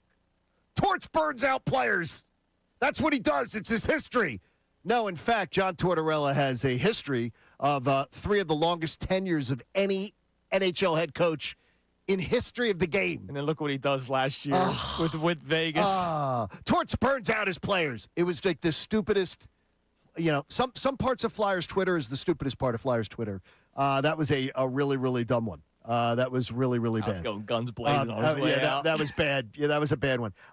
Number 4, the 76ers downtown arena Ponzi scheme. Oh, that was a great one. Yeah, that was one. I wanted it. Yeah, but that was a Ponzi. That was a con job that got them their arena down at the stadium. I would have taken it though. I mean, that was never real. They had pictures. Yeah, they had pictures. I could draw pictures too. I really can. I mean, I stay between the lines too. It's good. I could absolutely. I absolutely could do that. Yeah. I mean, I absolutely could find a way to do that. Number 3, over and over again. Mike Trout. Yeah, I knew that one was going to make the list. Anything about Mike Trout? I mean, come on. The guy doesn't want to leave. Come on. Why do you keep doing this? Why do we keep doing this? I would love to do the Monday show of Mike Trout gets traded. Well, you can do it. You know he's going to do it? He's going to do it when he's it's not he's happening. going to do it when he's no, he's going to do it when he's 43. I mean, honestly. Yeah, and look, this isn't there's radio people, media people. There's people that think there was ever a chance. I don't, whatever. I don't get it. I mean, it's truly incredible. It's truly incredible. The guy's very comfortable in LA. Very, very comfortable. I think that it's hard to how to put it into words with this one. Is I sort of want to say coverage of Allen Iverson in a way. Like Allen Iverson, I think Allen Iverson is his coverage, the way he's talked about, is larger than life. And I don't think overall larger than life. I don't think the whole story's told. Is that fair way to put this in this category? Well, I think everybody brings up the issues, the drinking beers. Yeah. But we say it in a laughing way because then he'd still drop 40. See, I look at it That's why. I look at it as what the hell could have been. Yeah, I got you. I look at it that way. Number 1. The A.J. Brown wants to be here, and the media made it up. Stupidest thing ever. And if you were a party to it, and I'm sorry, if you were a party to it, I got to tell you, and you kept doubling down and everything, how did you get fooled? Do you get fooled by the AI videos too? Yeah. You get fooled by them? There's some good ones I'm going to tell you, the deep fakes are there. But it wasn't a deep fake. The A.J. Brown story wasn't a deep fake. It was a shallow pool fake. It was 6 inches of water in one of those plastic pools you could get at Walmart. Yet so many people were swimming in it. A.J. Brown screwed you all over, and everybody was just lining up to be like Team A.J. They were the biggest dopes among us. Man, I thought you want people to follow you to Atlanta. I do, but it's wonderful. I look at that. That was a great category there, though. All right, minus 375. Update. Look, it's not even close. No, put it up to 450. The odds. I'm updating the odds. We're 20 You don't minutes. know what we're about to do. Minus 450. Okay. What's up, Doc? Hey, guys. How are you? Doing great, Doc. Hi, bro. Good morning. Minus 450. Yeah. Hi, brother. Hey, brother. How are you? I'm doing you well, got me man. out of bed early to wish you good luck on your next adventure. See that? See that? I love that you mean the dog didn't get you out of bed for a walk? Oh, no, not yet. She likes to sleep in. Yeah, she does. So do you. I think her owner likes Yeah, sleeping so in do bed. I. I'm going to miss you, brother. Listen, I just want to tell you how much I appreciate you, how great you've been to me, And good luck in your future, okay, buddy? All right, brother. I love you. And I love you too. And I'll see you soon. I'll see All you right, soon. have a good day. All right, buddy. You're the man, Doc. There I it is. stayed composed. Yeah, no, it's good. I work. stayed composed. Does that count? Yeah, Wow. stayed composed. That's only 1 out of 2. Oh, I stayed pretty composed. we got more. Big Dan. Oh, no. What's up, Big Dan? Yo, good morning. How you doing? What's up, Big Dan? Another lovely day, Johnny boy, going to Summers Point. Oh, well, you're getting on the boat. Very soon. I'm crossing the Wall Women Bridge right now. All right. This is retired Chief Dan. You mean to tell me you had a guy with a boat this entire time? Yeah, Chief Dan's got the boat all the time. Are you kidding me? You mean to tell me we could have been on a boat at any point in 2.5 years? Yes. You could still do Case it. of beer on the front porch, too. Absolutely. You could do that anytime. Like, look, just Case because of Michelob Ultra.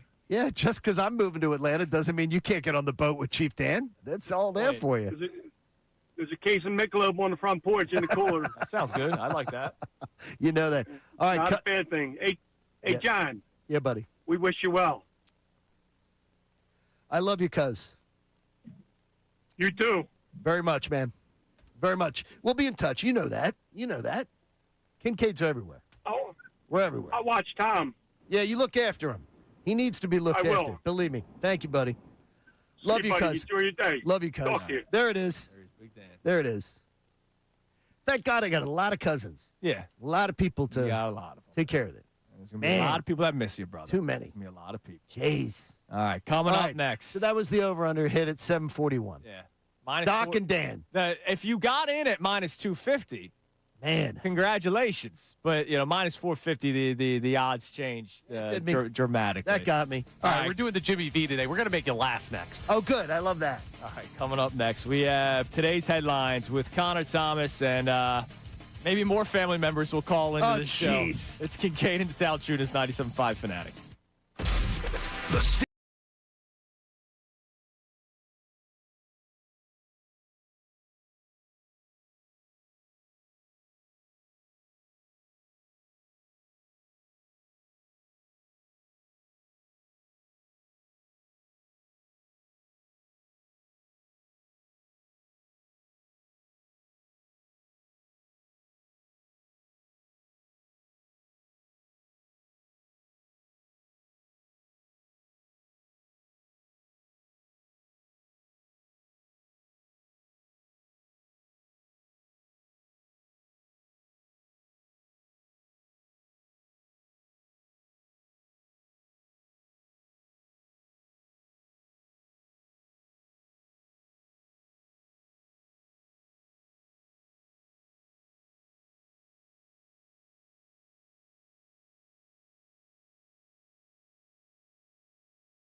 their wonderful faces, check out youtube.com/975 The Fanatic Philadelphia. More of Kincade and Salciunas coming your way now.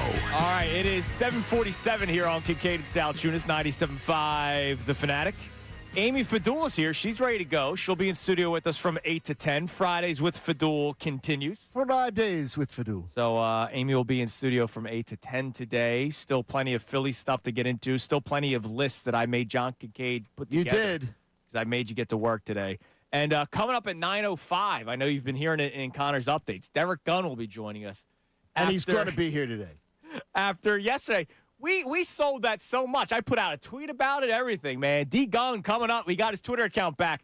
And then he was being pop. And I'm not saying he was being pop like he forgot. He was actually taking care of his grandkids and completely forgot. So D Gunn will be joining us allegedly today. I got paragraphs on paragraphs of apology texts from Derek Gunn yesterday. Because he's one of the nicest the greatest people. dude. It's why for years, anytime I introduce him, I say one of my favorite people. I mean, this goes back to when I was hosting weekends or producing other shows. You know, like D Gunn's the best. So he's awesome. D Gunn joins us coming up at 9:05. But you know what? Let's give it a little longer version of it because we've been up against it the last couple of weeks. Sorry, Connor. Time now for today's headlines with Connor Thomas.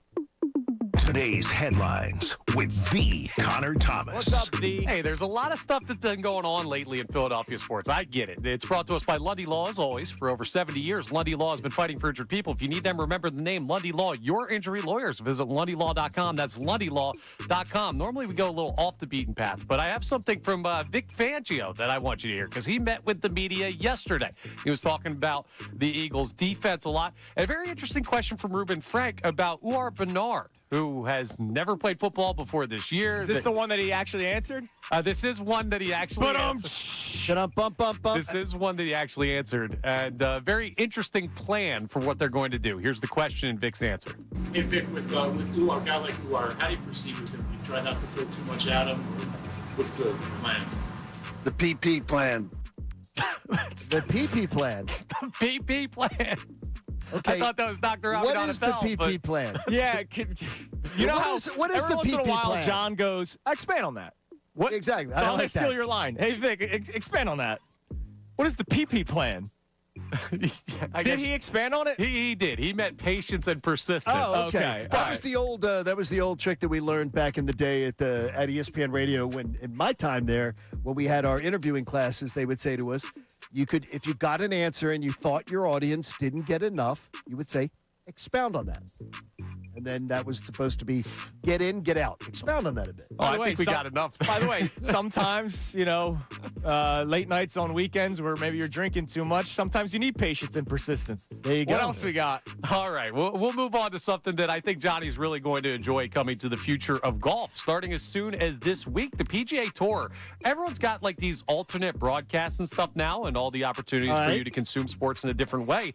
The PGA Tour on PGA Tour Live, which is their ESPN Plus streaming portion, is going to have an announcer-free stream leaning into player and caddy conversations. So you can hear the pros actually talk their way around the course rather than the announcement. I will absolutely love that. It's going to be sick, right? It's cool. That's awesome. I would probably watch that for 2 holes. Really? Oh, it's not my sport. See, I would imagine you guys love it. I will love hearing the strategy of golf. Oh, yeah. The stuff they talk about is insane. And I will love hearing, Connor, the number one thing I'm going to love hearing about that is how many times the caddy tells the player what to do. Yeah, right? Like who gets, not so much the credit because they're still taking the swing, but I know what you mean. You know, that whole idea. Yeah. I mean, it's like when a pitcher shakes off a catcher and then they give up a double in a game, the catcher gets upset. If the caddy says 5-iron and the golfer says 6-iron and then they hit it short. And I like that. Yeah. Like, I want to see that. Yeah, just imagine like there was a 2 or 3 minute conversation before every pitch that a pitcher throws in a baseball game, and you got a chance to hear that conversation.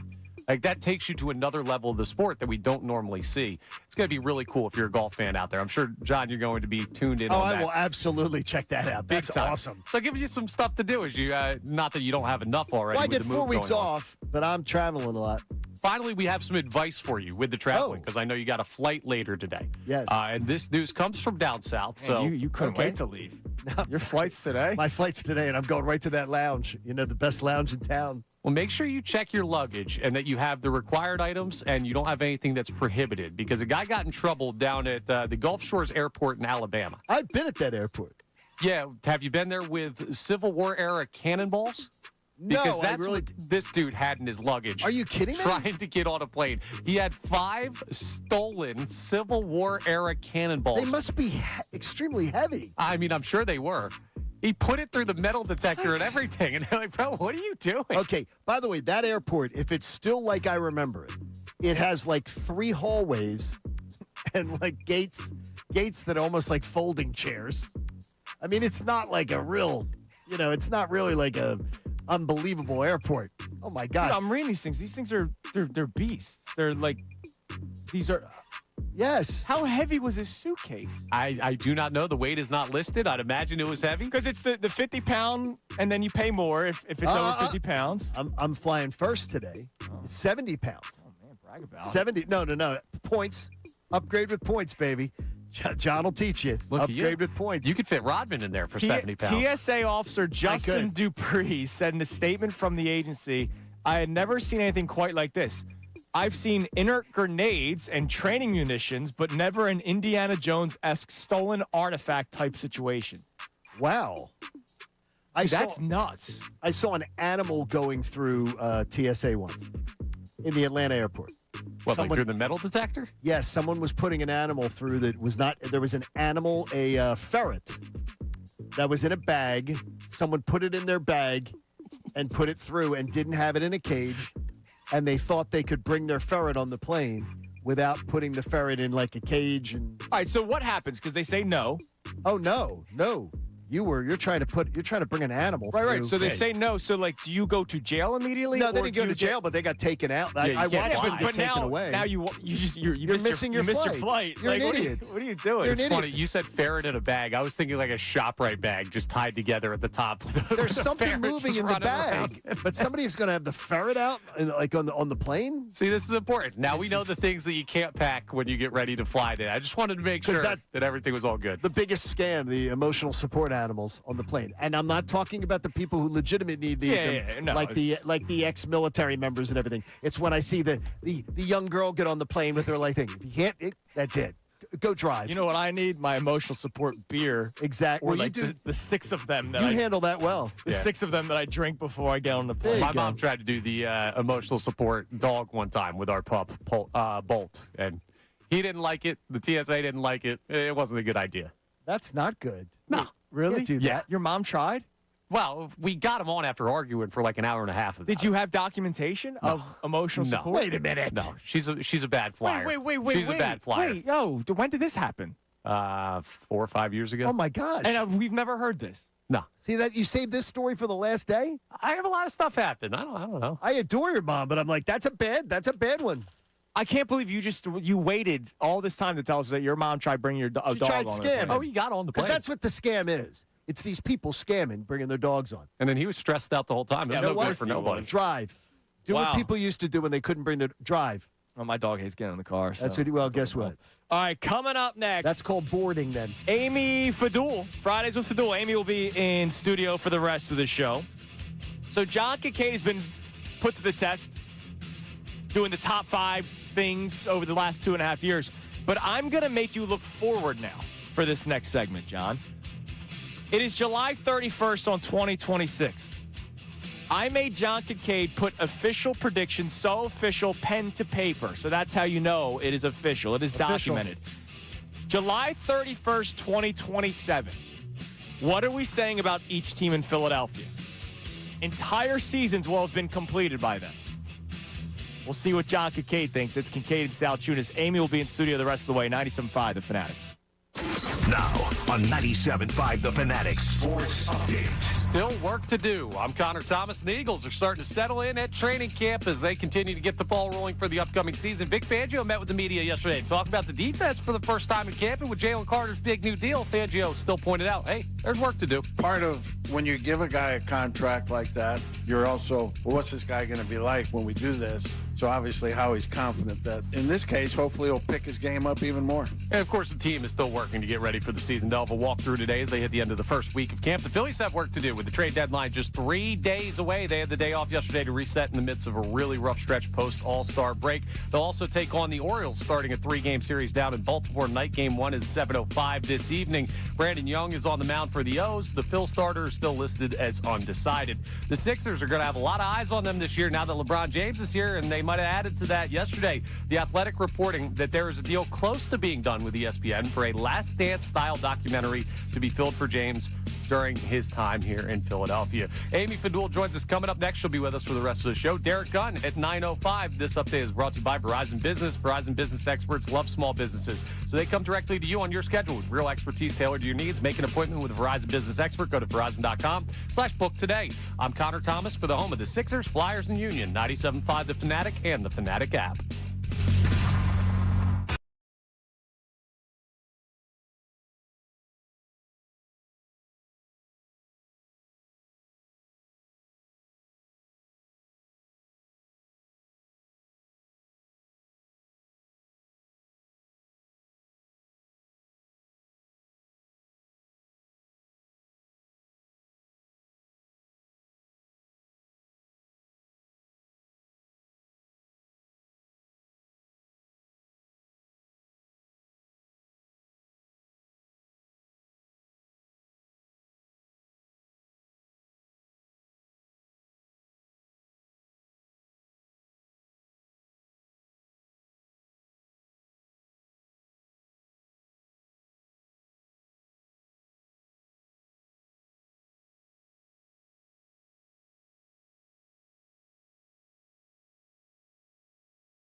Philly Sports Talk, 97.5 The Fanatic and the Fanatic app. All right, it's 8 a.m. here on Kincade Salciunas, 97.5 The Fanatic. YouTube now predicting what the next show is, Johnny. Cool. I remember they did that when you first made your announcement. Are we doing Parks bet on that? Yeah, because Parks should have a line on Parks it. already, we had the John crying I at know. minus 450. And it finally hit around it went up. 7:42. It went up each half hour. Yes, I think. it did. I listened. On My way. brother just is, that's tough.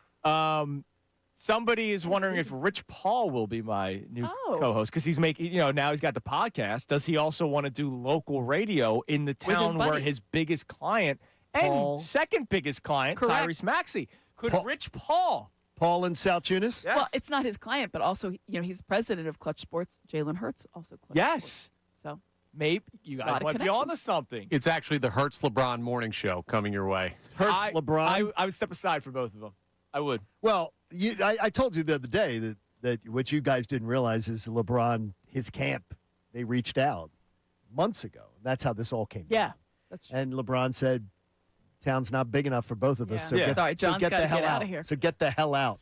What's up, Amy? Hi, good morning, everyone. Hi, Amy. Welcome. Good Fries with morning, Fadul. John. Appreciate Hi, it. Amy. Good morning. Just saw an incredible tweet before we get to some What's of that? our topics.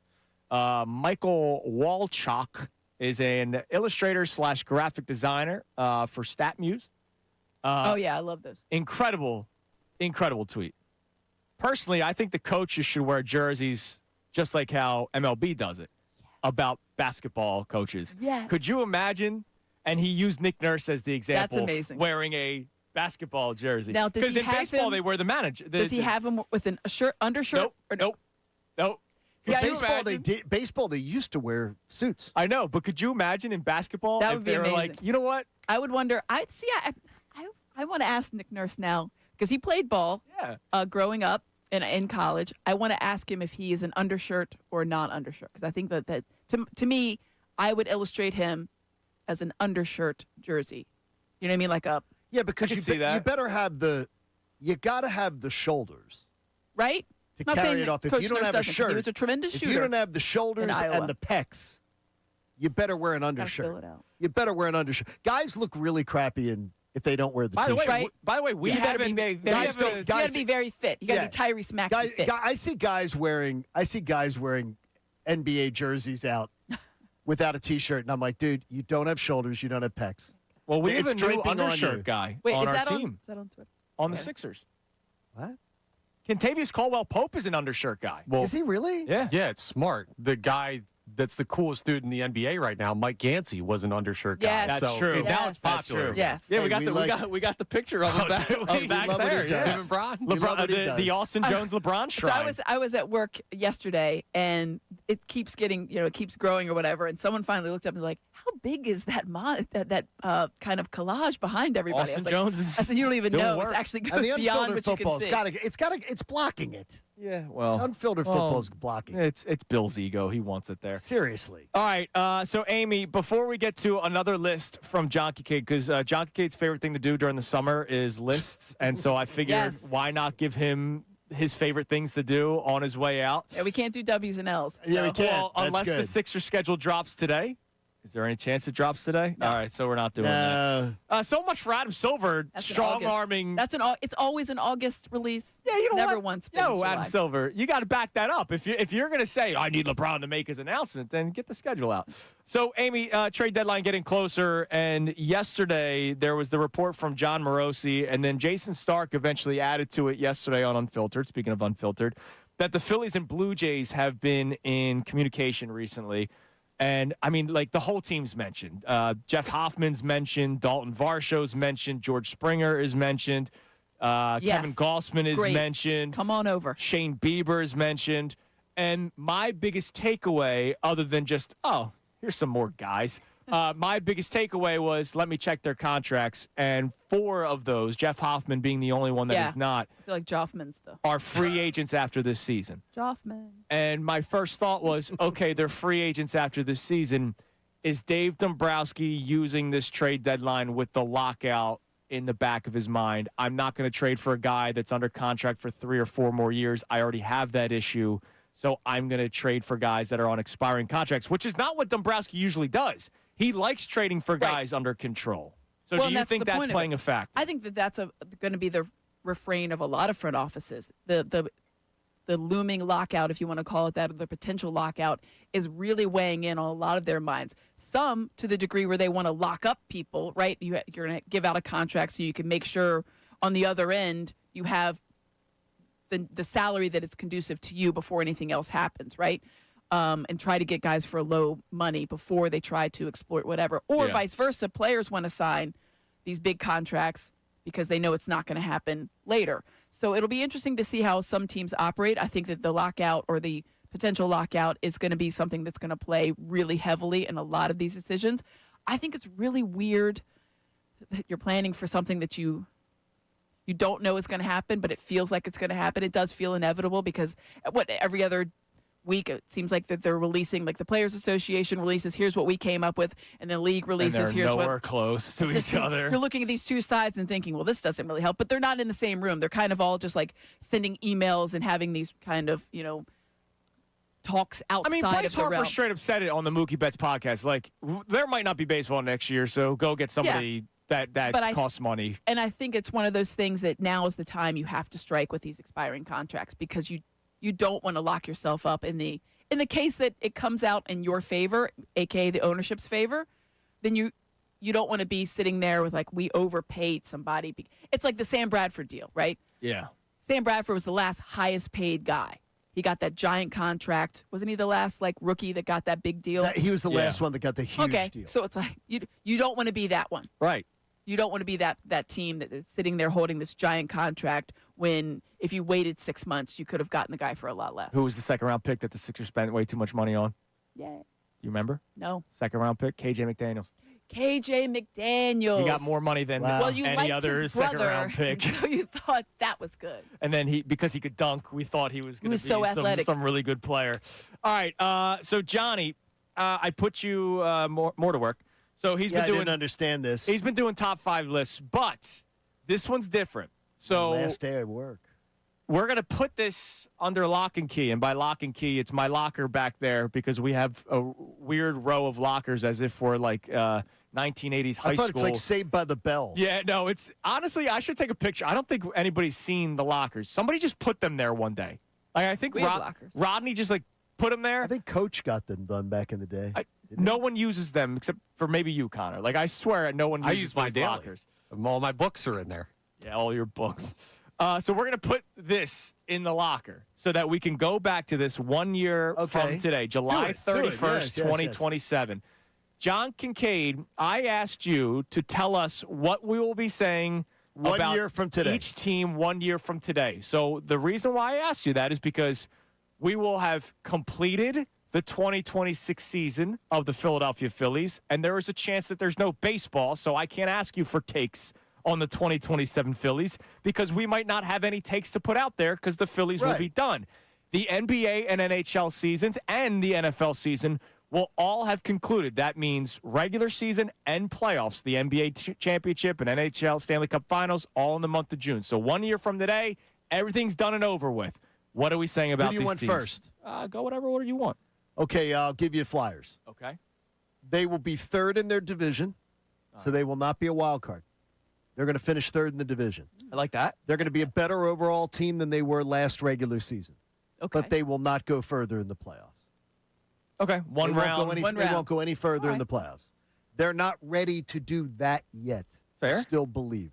But they will probably do a better showing when they get there. But the Flyers aren't ready to make that jump yet. Okay. But they'll be a better team in the regular season, and they'll do that. I'll give you the Phillies. The Phillies, next year at this time, the season will just be getting ready to begin after the lockout. I truly believe that. Late July, maybe like August, 50-game season, 60-game season. But for the 2026 Phillies, the Phillies did not advance, but they were in the postseason in 2026. All right, so they made the playoffs. They made the postseason. They did not advance. So they made it as a wild card, and they did not advance. Not even to the NLDS? Oh. No. Wow, that sucks. They did not advance, and they look old doing it. And Dave Dombrowski gets an extension? Like I've fallen and I can't get up old. Got to press. Do you want Sixers or you want Eagles? We'll save the Eagles for last because I already know what you're going to say about the Eagles. Go ahead. Do What we you? got? I don't think you do. Well, Okay. I'll give you Eagles. Yeah. All right. The Eagles went to the NFC title game, Okay. and they fell just short on the road in Los Angeles.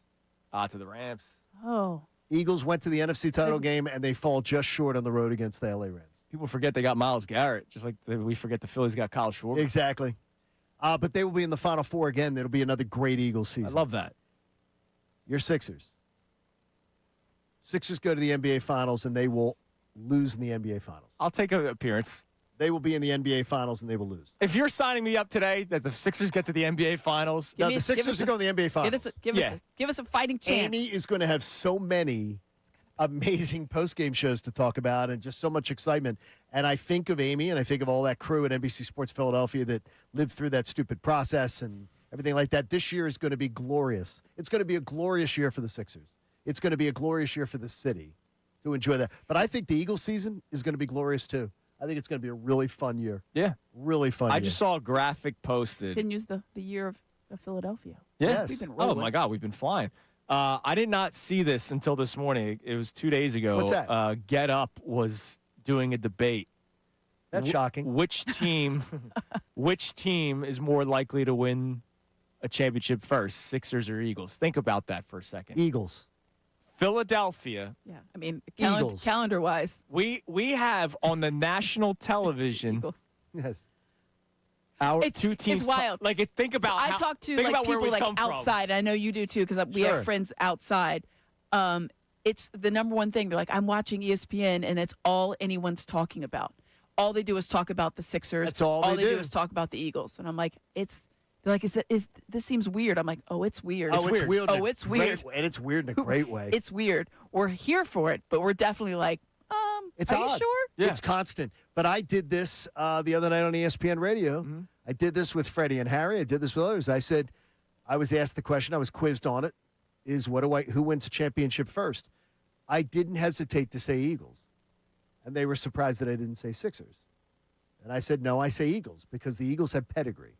Yeah. I sort of have to see the Sixers come together. And you'll see I have it. to see that. I believe strongly the Sixers are going to have a very, very strong product. But if you're telling me what team's going to win a championship, I'm going to go Eagles. If it's first, that's just how I would love it. All right. Sounds good. All right, let's go to the phones. Let's go to Father Sean. Our man Father Sean. What's up, brother? What's up, Father? Or Father? Hey, guys, listen, I had to call you on John's last day. John, all the blessings to you, man. And I was thinking about something.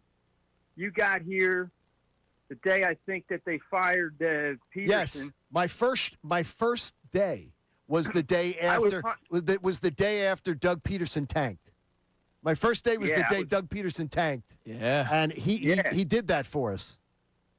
Right. I was listening to you. It was during hunting season. I was in my tree stand. I was getting text that they fired him. But anyway, and then now you leave and we get LeBron. Like, that's like amazing. But I wanted to call you yesterday. I think Amy might be from Virginia originally. I was in New Kent with my horse. Very nice. Great country.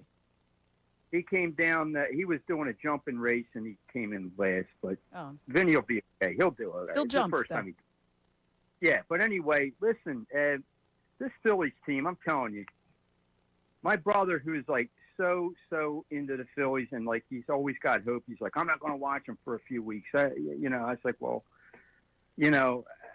I get it. I guess they could. I think my whole thing during the year has been they have too much talent on this team and in the pitching to not make the playoffs. But I'm at a point now where I'm thinking, I don't know, if they keep playing this way, and then you got some of this turmoil going on with Harper and the front office and, all this other stuff. Maybe it helps things happen, but what do you guys think is going to turn it around? I'd like to hear that. Bryce Harper gets his wish. They make a trade. He's happy, and then maybe that trickles down. Because unfortunately, and thanks, Father Sean. Always love hearing from you, man. Thanks, Father Sean. Appreciate you. Bryce Harper, people took exception to this yesterday, Amy, believe it or not, on social media. Like, Bryce Harper, he needs to shut up. And because, as I said yesterday, I'll say it again. Hey, Bryce, do you think that you saying something on a podcast or to the media is the reason why you're going to make a trade? Because I think Dave Dombrowski, as much as I can't stand the man right now, Dave Dombrowski was going to make a trade either way. But he wasn't going to do it last week, buyers. 2 weeks ago, 3 weeks ago. They're always buyers. It's more expensive 3 what weeks they ago. do. Yeah, you they're wait always until the buyers. trade deadline. And so I agree with Bryce. Like, he's not wrong. Nobody You do need disagrees help. with his sentiment. It was an unnecessary comment to say, get us some help, right? It's unnecessary to say we need help. You're taking a shot at the rest of your teammates. And I thought, listen, the one thing that I appreciate a lot of things about Don Mattingly, but him to come out so strongly Wednesday morning when asked about it, like, he didn't mince words. He was absolutely like, stay in your lane. He's like, the quote, something to the effect of like spending other people's money. I love when players play GM. And I was like, oh, wow. I mean, and then Jason Stark, who was on yesterday with Unfiltered, was great. He's like, this has always been Bryce Harper. So I'm not surprised by it. And I'm fine with, like you guys talked about, I'm fine with the sentiment. I just don't know that was the time. You've lost 9 of 12 since the All-Star break. before when they were talking about this, when that comment came out. And Maybe it was 8 of 11 he's been a when the factor comment. in those losses Right. too. He was 1 for 3. Like every game it feels like. Yeah. Sometimes getting a walk. He had a triple and home run, but he was 3 for 11 in the entire Marlins series. Yeah. So it's really like when you're looking at the at bats. So whenever he said that, I can't remember if they had lost 8 of 11 or 9, whatever it was not a good record since the All-Star break. It's like, we got it, but you can't say that right now. Right. He needs to. You can't say that right now. Not when you're in. Not when you're are mired in this right now. By the way, he's now a bottom 8 player in baseball. Daily now tracker. approaching 7 weeks at the plate. When you're playing that crappily, zip it. We agree with you. But we agree with the message, sentiment. But zip it. But it's just, that's not. You can't say that right now. No, and more importantly, I was glad to see the Major League Baseball Network players, when they were being asked about it, they were very much in line with, you don't do that to your teammates. I get it. We all know that there's some help needed. You got to get a little bit more pop. You need consistency. You got to have guys that can hit left-handed. Rinse and repeat. Yeah. All understood. We all agree. Dave Dombrowski knows this. The whole front office, Preston Mattingly knows it. They all know it. Yes. Saying it at that time was a little bit. I was like, all right. Amy, dude. 4 months ago, Dude. month of March, 4 months ago, he said, I don't have help. The cleanup hitter sucked last year. Yeah. I'm paraphrasing. Who was that cleanup hitter? His third baseman that's Alex still Bohm. on the team. Like, you're not wrong because I agree with Yeah, you. we knew it but then. like, I get it. Let me say that. All right? We knew it then. You have that conversation behind closed doors. The reason why he was public about it was because Dave Dombrowski got this ball rolling, calling him not elite. Then he's talking about why he's not elite. It's because of this guy and it's that guy. And a few people came yesterday, and I want Amy to answer this because Connor brought it up yesterday. Connor, I'm not jumping you on this. I'm just trying to have Amy answer it because I answer it frequently. You can try. I had shoulder day yesterday. And a great haircut. Thank you. Jim, is the idea was people yesterday on social media. Well, John, what do you want him to do? He was asked the question. As a reporter, please, Amy. All right, so I've tried to explain it. The question, which I don't know what the question was, but let's say the question was, what do you guys need? The trade deadline's What do you coming think up. they need? What do you think they need? Something thereabouts. And his answer is, we need help. And the correct answer, or a PC answer, I should say, Right. or an answer that we would have no, The answer you say publicly. qualms with would be, listen, the front office, they've always tried to do their best to get help. I'm sure that they're aware of what we need. We just need to put our heads down and start playing better baseball. That's the period. I just say I think that Maybe even just the second part, I think now we have no that's a front office thing. We just need to play better baseball. Boom, done. Say less. I got in. I got to sit in once on a spring training when the Braves players got PR training by a professional PR thing, and they were about how to answer questions. You've seen them. Yeah, They because bring in- sometimes you lead them. because they have young players and they're bringing in these young players. And they always said, if you're going to level criticism towards anyone else, lead with yourself. Always start with yourself. So you lead with yourself because then it shows I am taking responsibility before I ever point a finger at anybody else. Yeah. And I think, by the way, that should be for anyone in any business. That's just really or just a good otherwise. way to operate. And any player in baseball, and I think it was Dan Plesac from MLB Network saying, when a guy has a top 4 payroll in baseball and has had it for years, him crying that he needs more help, other players in baseball are rolling their eyes going, dude. Well, it's the old adage of like, if you're pointing one finger out, how many are pointing back at you? So it's just, I get what he's saying. And I think in some ways, Bryce Harper thinks him being vocal about it is being a leader. And I'm sure in the clubhouse, again, that sentiment is known. Yes. They know that they need some Yes. help. But the second sentiment is also known. They know that they have to do better. And Bryce then goes on and says things like, I need to play better. We need to do. He says those things. But when you start with, we need help, That's what's going to get clipped. that's what's going to get clipped Yeah. because it's a perfect 5-second rip of like, dude, seriously? Yeah. It's like, I was telling the guys out the back, speaking of dude, seriously, there's a big sale going on down at the Xfinity Yes. Mobile Arena. Great sale, by the way. Yeah, it's incredible. It's like everything in the atrium is like 70 to 80 to 90% off. And Shukri's wearing a Jared McCain jersey. And I walk in and I say, oh, did you get that at the sale? Because that was a hot item at the sale. Yes. Because I think you can People wear love that Jared former McCain, jersey yeah. and be fine with it.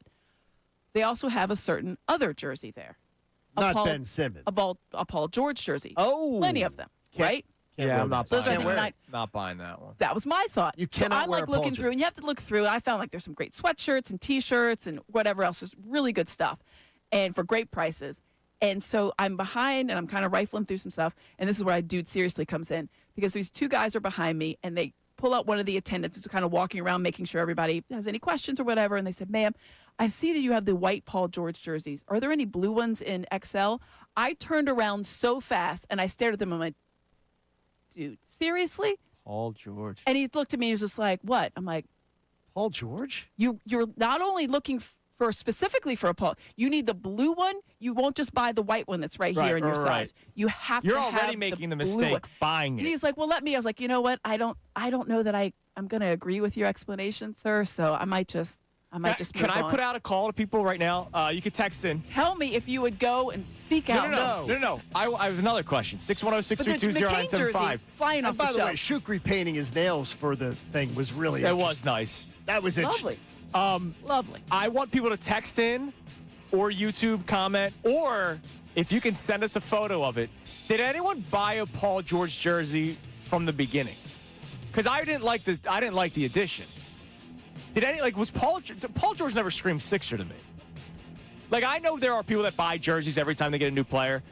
Can somebody tell us if you own a Paul George jersey? Not because of the sale, but when he first signed here. You were so excited about Paul George signing here that you were like, you know what? I've got to get that jersey. I don't remember seeing many around town. I saw a few at games, but... All right, let us know if you own a Paul George Call jersey. in. We won't make fun of you, we promise. 610-632-0975. All right, coming up next. Is this John Kincaid's favorite day of the show? The last... He gives us his top 5 favorite days over the past 2.5 years. I think a certain parade will be toward the top. It's Kincade and Salciunas, 97.5 The Fanatic. All right, let's be honest. Shopping for an engagement ring can feel a whole lot like shopping for a used car, especially if you're someone like me that does not know really anything about jewelry. Oh, look at that. That's shiny. It must be a good one. You walk in the store. You're not sure to trust. There's pressure because you're going in and you're making a big purchase, especially if we're talking engagement rings. Like, I was pitting when I was walking from the parking lot into the fine building of Family Company Jewelers.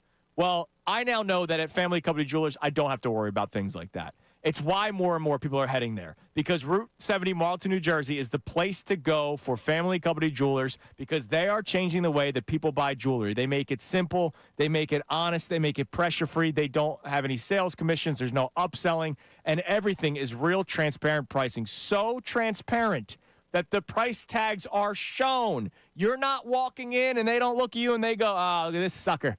I could get a couple extra $100 from this guy. No, the prices are there. The prices are listed for engagement rings and earrings and watches, you name it.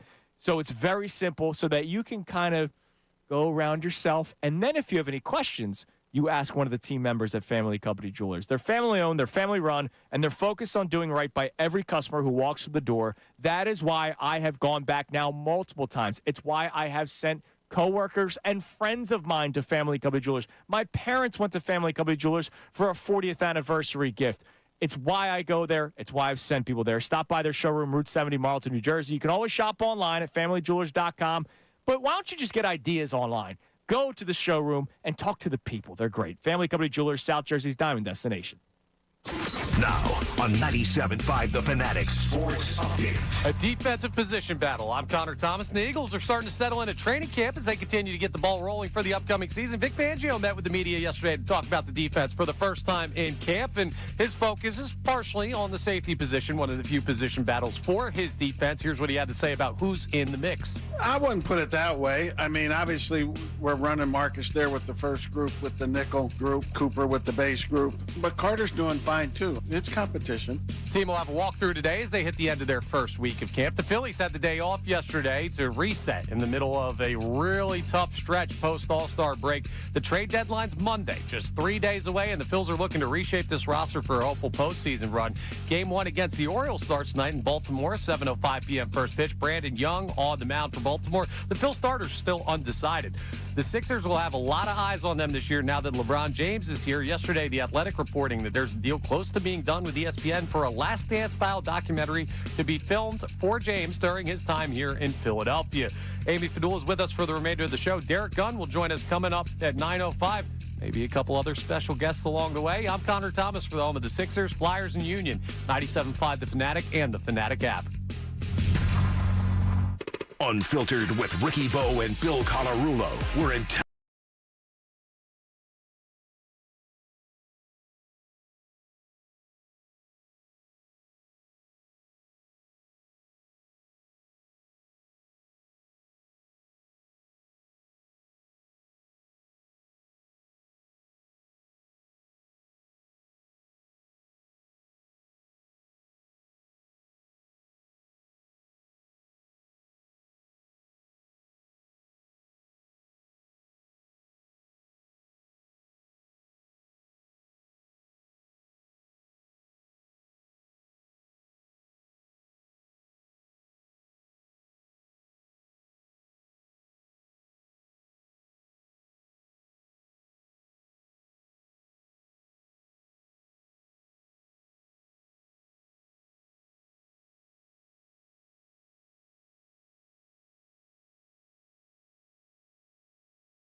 The Fanatic. Johnny the K, your final day here on 97.5 The Fanatic. I'm actually feeling better than I thought I'd feel. Like I'm feeling calmer than I thought I'd feel because I'm a very emotional person, and it's very. I was not raised to be emotional. We were not raised in our household to be emotional. Right. We were raised. Betty was very stoic. My dad was very stoic. So it's like we were not raised to be emotional people. So it was just. It's not in my nature. And my wife said today the advice she had for me last night was don't cry a lot tomorrow. Yeah, the crying is a given. She limit knows me. She goes, just don't cry a lot. Limit it. We got one so far. So when your brother it did. calls Well, my brother and my cousin. Yes. Yeah. Well, you had back-to-back family members call in, and it's not just that you're leaving the station. Yeah, you're leaving town. You're leaving I'm leaving them. Yeah. Now, you know. Yeah. You'll still see them. I'll still see them, but there you go. All right. Well, in a few minutes, we're going to ask you for your favorite moments of Kincade and Salciunas. But before we do that, we get to go to a special guest. You didn't know that this was even happening. How about it? The chairman and governor of the Philadelphia Flyers is calling in to wish John Kincade goodbye. Mr. Hilferty, good morning. Good morning, Andrew. Good morning, Amy. And a special good morning to you, John. Hi, Dan. It's an honor to spend a minute with you. Thank you very much, and I appreciate you checking in this morning. Well, I'll tell you, I've been thinking about this over the last couple of days, and just knowing that let's start from a sports fan perspective, knowing you and Christina are such strong Flyers fans, whether it's on the road or you get back here to Philly at some point, we're gonna bring you to the Xfinity Mobile Arena again to cheer on our team. Oh, well, I guarantee you, we already are planning to hit Utah this year. Since my daughter's out there in Utah, we'll be out there to see him in March. And my wife will not. There's one team she's not going to lose any touch with. It's her Flyers, and she is ready to see them take the next step. Well, I'm really thrilled to hear it. And listen, I just Andrew, Amy, I appreciate you having me on here. And I there's a lot of ways I can go here.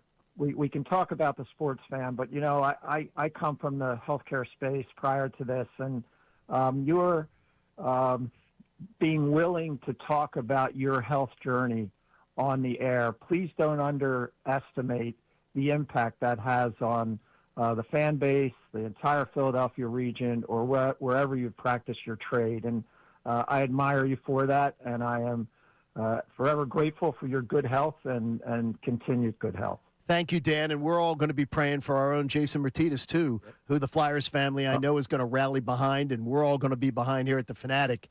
And he's another one that is just fighting his ass off and is a great example of that, you know, sharing the message. Right. And he's going to end up saving lives because of it.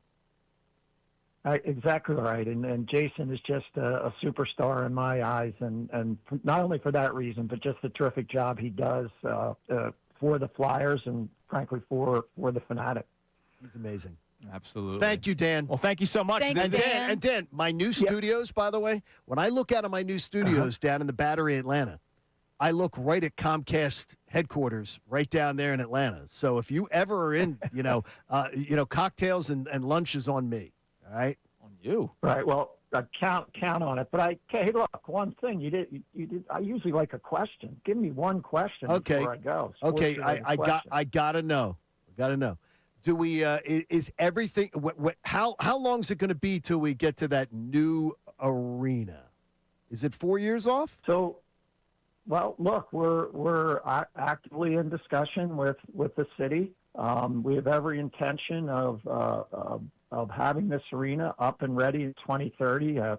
Great leadership of David Edelman and the folks at HBSC, and we're excited about moving it forward and look forward again working with the city for approvals and getting a shovel in the ground. But in the meantime, I heard your predictions for the 4 teams going forward. I look forward to seeing how close to the truth you were. But there's going to be a lot of excitement at XMA, certainly with LeBron joining the Sixers. Coming. It is coming. It's going to be awesome. The young nucleus we have. So we're excited for it. And I just appreciate you asking me one sports-related question. There you go. I got you in with you. We got the one. Farewell. Thank you, Dan. Thank you very much. And I'll see you soon. We'll cross paths soon. Take care. We'll see you, and I'll visit you in Atlanta. You do that. Take care. There he is. Take care. Chairman and governor of the Philadelphia Flyers. He says, thanks for letting me call in.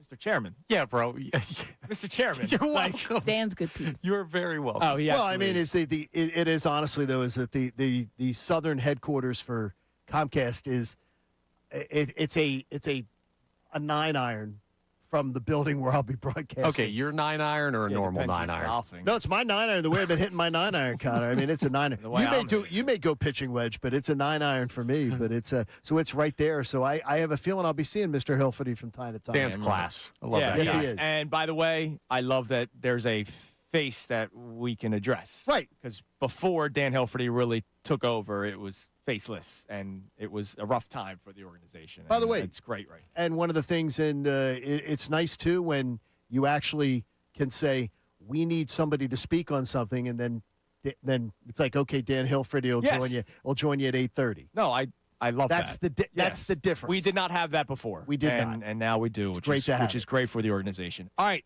your top 5 favorite days, Johnny. Oh, this is 2.5 years of Kincade and Salciunas. I already predicted what number 1 was going into commercial break. But what were the 5 best days? And this could be like the day after something happened. Well, but the 5 it's going to best be the days day of after. Kincade and Salciunas. It's mostly these are the day after shows. Well, since you did number 1, number 1's an easy one for anybody who listened to the show. Parade day.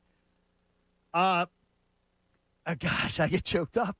I mean, minus 650. Parade day was the greatest day of my ever doing a sports talk radio show. Yeah. Hands down, greatest day. Didn't sleep the night before, hardly. It was awesome.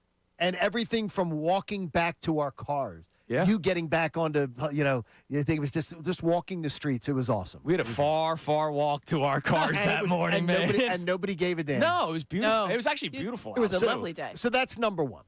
But number 5, LeBron's. I had to bring you back real quick. Save it, because I know how bad you wanted this song. Oh, yeah, man. That's right. We did play this. Begged for this for months. Yeah, I did. forgot about the song. That was big. When John was making reservations for. That's right. Yes, I did. I mean, we started made them. We started making reservations on December 1st. Yep. You had to lock in. Because they had beaten the Ravens on the Sunday night game, and that next morning, we came in and we were making reservations at GW Finn's. Yeah. To be able to go to dinner. That was the Cooper DeJean hit. There you go. All right, so number 5 was LeBron Signs Day. That's 5? Yes, that was awesome. Yes. LeBron Signs Day was amazing. I don't remember that many good days. I got some good days. LeBron Signs Day was amazing. Number 4 was the day after Bedlam at the bank.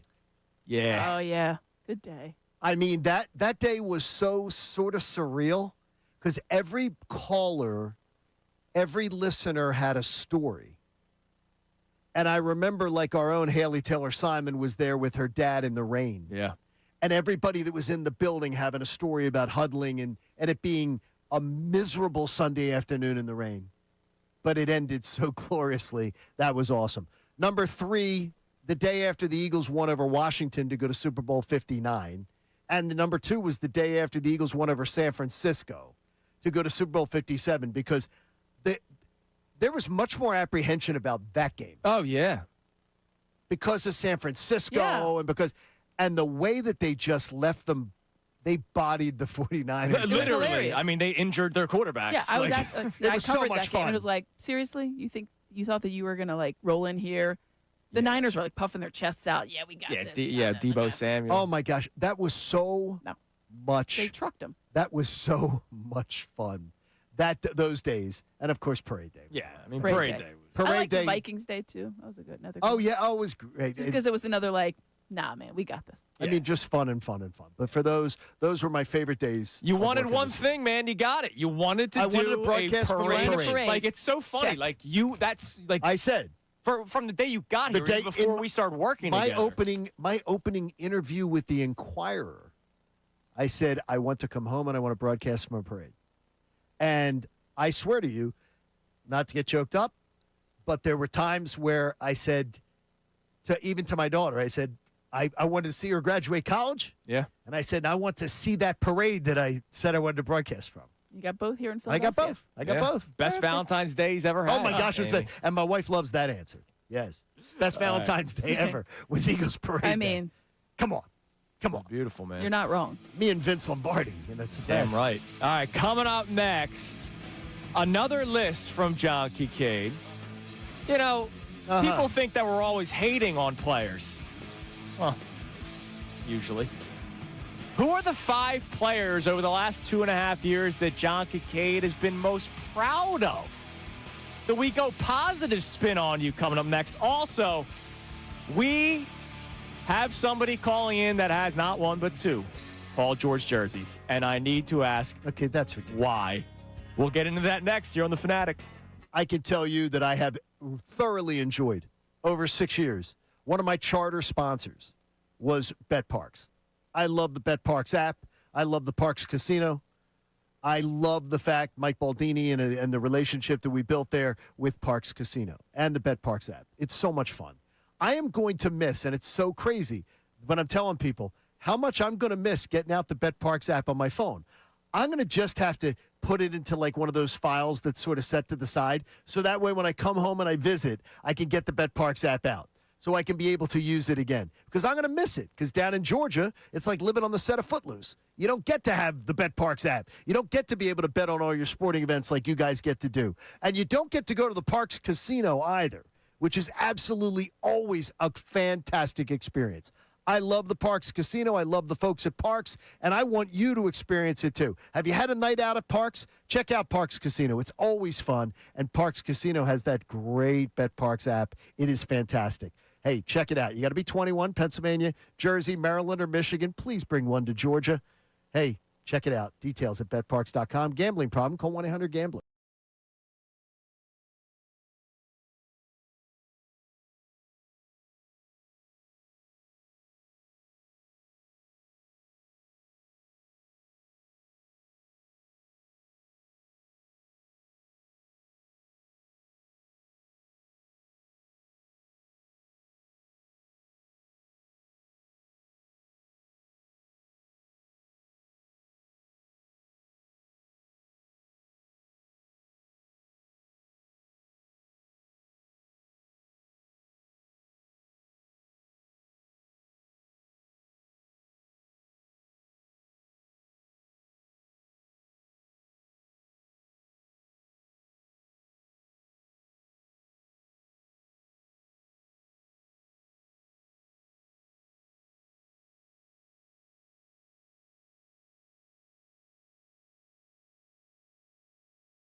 problem? Yeah, he was supposed to be the one to alleviate Joel Embiid having to play all the time.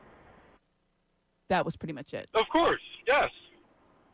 You were still clinging on. You were still clinging on to But the like, process. I don't know that that's like. But that was so exciting to you that you bought two jerseys? like Chaz, I'll be honest, man. Like I get if you were excited. I too, wanted do you nothing need the, to do with the it. blue and the black, the white and the black? Which one did you what get? jerseys did you get? These are important. I have the red one and I have blue.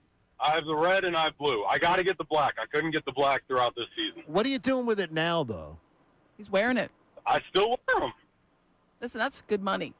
You buy Oh a my jersey gosh. for retail. You can't wear the Paul George now. I haven't gotten rid of jerseys. I posted a video when they signed LeBron. I have my Andre Miller. I have Elton Brand. I have Chris Webber. Yeah, someone just texted me and said, you can thank Paul George for bringing you Jaylen Brown, which netted you LeBron. So you want a that's like an Gansey homage. jersey. And I'm like, Yeah. all right, 6 degrees of Paul George Yeah, that's jersey. true. All right, whatever it is you need to justify wearing that thing, you wear it, Chaz. I wear never both of them Gansey. at Then the you same need a time. Gansey jersey. I never bought into the Paul George. I mean, Right, we never did. I never bought it. We can say it because I was never. Yeah, you guys we know looked me. Daryl Morey in the eyes and said we don't we want had this. dinner I with was Daryl. never- We had dinner with Daryl Morey, and Daryl was talking to us about off season and everything like that, and we said to Daryl, both of us said, don't do Paul George before it happened. Said, No don't do revisionist Paul history. George, and he was like, well, what would you want me to do? He said, Yeah. I was like, well. And then he talked want about some that. other players in a way that, in case he ever gets a job again, I don't want to put that out there, but he was talking about players that were also available. What, you think this guy's a winner? And I go, and you think Paul George is? Like, that's what I said. That's what, and he was cool about it. That's why we like Daryl He Morey was from a personal he was level. very cool. He engaged We completely. basically had on a it. sports talk radio back and forth, over some food. It And was he great. housed some Chick-fil-A like I've never seen anyone house Chick-fil-A. I mean, it's Chick-fil-A. It's I mean, he housed it. All right, Johnny, let's Yes. go with the positive spin. Okay, Top positive? 5 people you have been most proud of Philadelphia, either player, coach, executive, not Dave Dombrowski, over the last couple of years. I think number 5, Nick Sirianni, because he continually just proves doubters wrong. And there were times where I was one of those doubters. And I'm always impressed that he stays true to himself and doesn't change. Even when I wish he would change some things, he stays true to himself, and I admire that in a man. Number 4, Mike Gansey makes the list because I'm telling you, I love the man already, and I'm going to enjoy watching what he continues to create out of this team. Number 3, Dan Vladar, because Dan Vladar coming in here as a guy who nobody knew. He was considered the 39th out of 40 on NHL.com impact free agent signings last year, and arguably he may have been number 1. And what he did for the Flyers was amazing, and I'm glad that Darth will be here. Number 2, Tyrese Maxey, because I see Tyrese Maxey mature. I see Tyrese Maxey add elements to his game. I see Tyrese Maxey try to keep the positivity at all times. I'm very impressed with not only the young man, but the player that he continues to become. And congratulations on him being a first-teamer all-star. But number 1, Christopher Sanchez. Wow, that's a good answer. Oh, Like Christopher Sanchez to me, Christopher Sanchez to me is a story that I never saw coming. Yeah. In my tenure here, never saw it coming. And when I see a guy who continues to work on his craft and continue to add elements to his game and to become a dominant pitcher and to be the thing that he's become for this team, an ace, another ace, I'm incredibly proud of that and a guy who also has signed 2 contracts in that time where he hasn't said, well, I'm going to wait and make sure I get first. I'm going to get top dollar. He's a guy that you naturally just want to root for. I root for you him. just want to root for him. And you just wait. It'll be posted on socials tomorrow when I'm going to Baltimore, Johnny. My friends over at Corona gave me one of the La Playa jerseys that some players got during All-Star Weekend. Oh, I'm going to stick out like a sore thumb, baby. Right. It's a sharp jersey. La Playa awaits, man. Christopher Sanchez edition. I'll be wearing it tomorrow in Baltimore. I'll show you a picture of it. I'm going to need that. It's a lot. You want? Is it a lot? No, I'm telling you. I need it. Yeah, but it's awesome. It's really cool, actually. But it's awesome. But it's a lot. All right, coming up next, Derek Gunn was supposed to join us yesterday at 9:05, but he was playing pop-pop, and he could not come on. Is pop-pop his title, do you believe? We'll ask him. I wonder what it is.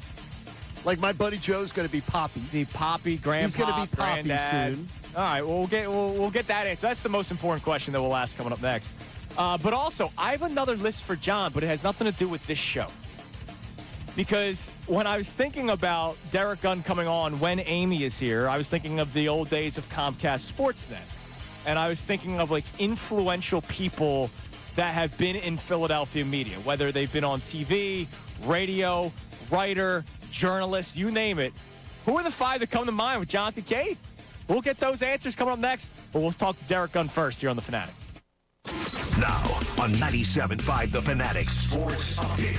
Fangio talks Carter extension. I'm Connor Thomas, and the Eagles are starting to settle in at training camp as they continue to get the ball rolling for the upcoming season. And Vic Fangio met with the media yesterday to talk about the defense for the first time in camp. Always entertaining, always blunt. And he was asked about the Jalen Carter contract extension. Here's what he had to say. Part of when you give a guy a contract like that, you're also, well, what's this guy going to be like when we do this? So obviously Howie's confident that in this case, hopefully he'll pick his game up even more. So more work to do for him, more work to do for the defense and the team in general. They'll have a walkthrough today as they hit the end of their first week of camp. The Phillies had the day off yesterday, thank goodness, to reset in the midst of a really rough stretch post All-Star break. Trade deadline's on Monday, just 3 days away as the Phils look to reshape this roster for a hopeful postseason run. Game 1's down in Baltimore tonight, 7:05 p.m. first pitch. Brandon Young on the mound for the O's. The Phils starter is still undecided. The Sixers are going to have a lot of eyes on him this year now that LeBron James is here yesterday, The Athletic reporting. There's a deal close to being done with ESPN for a Last Dance-style documentary to be filmed about James during his time here in Philadelphia. Amy Fadul's with us for the rest of the show. Derek Gunn joins us coming up next. This update is brought to you by the New Jersey Department of Health. Public Health works behind the scenes, building a healthier future for everyone. One mission, working for you. Learn more at nj.gov/health. I'm Connor Thomas for the home of the Sixers, Flyers, and Union. 97.5 The Fanatic and the Fanatic app.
you want to hear more of what Andrew and John have to say. Don't worry, we will. But first, let's hear what they got into earlier today on Kincade and Salciunas. If the Phillies end up making trades for rentals, and I'm not saying Tarek Skubal like rental, how are we left feeling come trade deadline time? I don't know who that stud is that's available right now, but if we come out of this trade deadline and it's pieces, how are we feeling? Like, nobody in Major League Baseball is conducting themselves like Bryce Harper. No star players, no even appointed all-star players are conducting themselves like Bryce Harper. Like, we need help. We need help. Make trades. Dude, get us something. None of them do that because it's not what you do. It's not what you do. And these are ex-Major League Baseball players on MLB Network saying it. That's not what you do. That's not leadership. This team sucks is pretty much what he's saying. That's what he's saying. And you know what, Bryce? Bryce, we get it. We understand that there's a lot of stuff. But you know what, though, Bryce? You've sucked, too. But A.J. Minter, very, very talented left-handed reliever, formerly the Braves. He made the NL East tour. He gets traded from the Mets to... Can the Phillies get Byron Buxton? Well, the Minnesota Twins are apparently buyers at the trade deadline. They got A.J. Minter. So Minter goes to the Twins yesterday. The Mets will be sellers. And so there's players with the Mets that you got to keep an eye on. There could be an in-division trade for all we know. You think the Mets would trade with the Phillies? I don't see that happen. Now back to the show.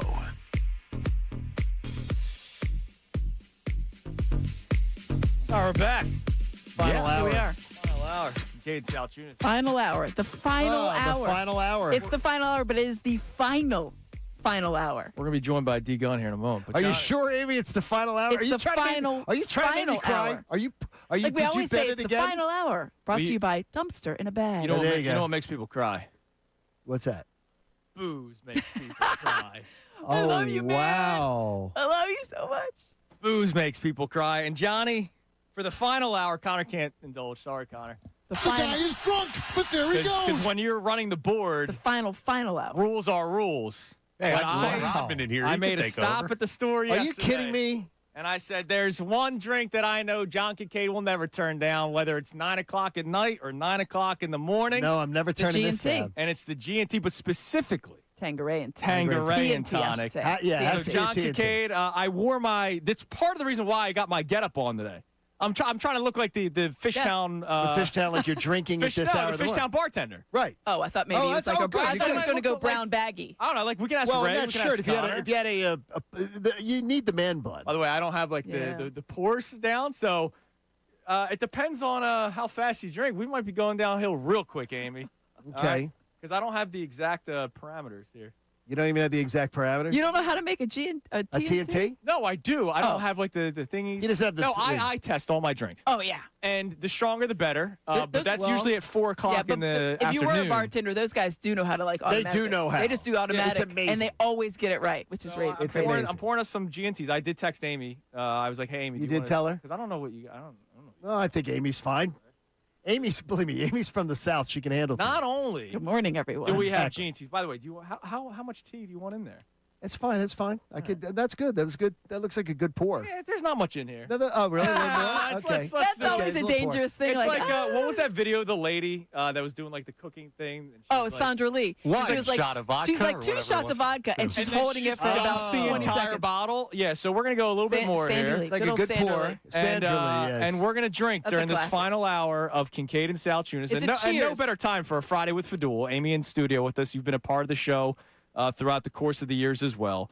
I got limes for us. You did really? This is like well executed. Look at it. Look, Oh, that's really I'm well gonna done. pour one lime into mine. You can handle your own. Yeah, the lime is very we got the important. spoon from probably. That's always nice. Well, Dairy Queen. Somebody dropped stuff off and we got Yes. spoons out of it. Dairy Silent Queen. Wendy's, operation maybe? You got. That's incredible. You even have lime though. That's key. Okay, that's good. That is great. well done. That is great. I'm gonna get my lime. Get your in there. lime going? Oh, I need wow. the lime. Thank you, my friend. The lime's important. Yeah, you got to have that. That's beautiful. That is Listen, great. there's also ice in here, which does not come easily No, here in in this this building. office. You No, ice cannot is not find easy. it. I'll That's take great. I'll take a line. See, Cheers, John. our guy on the line right now has probably got major Cheers. FOMO, wishing that he was here, Johnny. imbibing Well, along believe with me. us. Johnny, can you pass me a line? Oh, definitely. You have to have a lime. I wanted to do something special. It's the only thing that is special. very special. It is special. This is very special. I love it. Oh, it's TNT. It's Ginny. It's Ginny. That's all right. All right, joining us now. Yo. How was it? No, it's excellent. Eyeball test pour? No, this was that's a great pour. Listen, man, I did work it out before Betty Kincade would have approved of this one. All right, Little stiff, but good. Hey, well, when Good we called, pour. Dr. Amadana Bell called earlier. Well, absolutely. Hey, what do you think? Come on. This would have been approved Did you get a lime? Did you get a lime? Okay. I double Just dipped. went in there. Did you get one? I'm going to get another What am I one. going to do? I'll even split my with you, lime Amy, if home you with wanna me? Split with it. I like the lime. Now I have a bottle Yeah, of you should put it Tanqueray in that there, I got to figure out. There's with. one that you can split that. All right. The other one. All right, while you guys get your limes in order. There we go. Joining us now here on Kincade and Salciunas, we made a promise that when his Twitter account was reactivated, that we would have him on, and we tried having him on yesterday, but I get it. When the little ones are running around, it gets difficult. But our man, Derek Gunn, is back on these streets. He is back on social media. He is no longer pushing his crypto scheme. Well, what's up, hey, Gunner? he made me a lot of money, though. Got a car. How are you doing? Hey, you know what? You guys, I got a beef with you guys because the last time I was on, you guys were telling me, oh, yeah, you're still hawking crypto and stuff. And so I'm like, somebody's still using that account. So the other day, my good friend Jeff Mosher, who you guys all know, he helped me reestablish my Twitter account with an existing account I already had for my podcast and stuff. And he said, D-Gun, that account's closed. I'm like, these guys almost got me, man. Had me worried for nothing. But more importantly, hey, while you guys are there, pour a shot for me. You know, if you guys ever saw the movie Cooley High, yes, there's a line near the end of the movie where it says, this is for the brothers who can't be here. Yes. So pour a shot for the brother who can't be here. That's right. Before. All right, D-Gun, let me ask you. What comedy sitcom on television was based off of Cooley High? Oh, man. Oh, you got me there. What's happening? Oh. Oh, really? What's happening? Yes. I It had was no loosely idea. based on Cooley High, yes. What's happening? I had no idea. There you go. So I'll be using that bit of trivia later today. So cheers to rerun. Damn right. Cheers to rerun. So D-Gun, you're back up and running, so we wanted to have you on. Training camp has started for the Philadelphia Eagles. And yesterday we got into this on the show, and I heard Ian Rappaport mentioning it yesterday, so maybe I am on to something here. The way the players are talking, the way that Nick Sirianni is speaking, the message that he's sending the team, it feels very, hey, A.J. Brown's not here anymore. Let's lean into it. Let's lean into a total knit group. We are together. We are all going toward one common goal, and that's trying to win regardless of how it takes. Have you gotten that sense from some of the players, even though everybody talks about how much they love A.J. Brown, that they got sort of a distraction out of the room, and now they're ready to come together and focus as a team? I would agree with that. And that is not based on comments from any players. It's based on Nick Sirianni's statement. Look, we went through the turbulent waters last year. When we came out on the other side, it wasn't what we had hoped for in terms of longevity. And now it's a new season, new direction. We've added new pieces. Let's form a bond of cohesiveness right from the opening start of camp. And let's focus on one common goal, which is to go deeper than we went in 2025. So, yeah, I would agree with that sentiment. When you look at, though, how it all broke down and how things are going now, what's the most important thing you believe for Jalen Hurts to do with this new locker room setup, new offensive coordinator? What does Jalen have to do to sort of take things by the reins? Emerge a little bit more as a leader.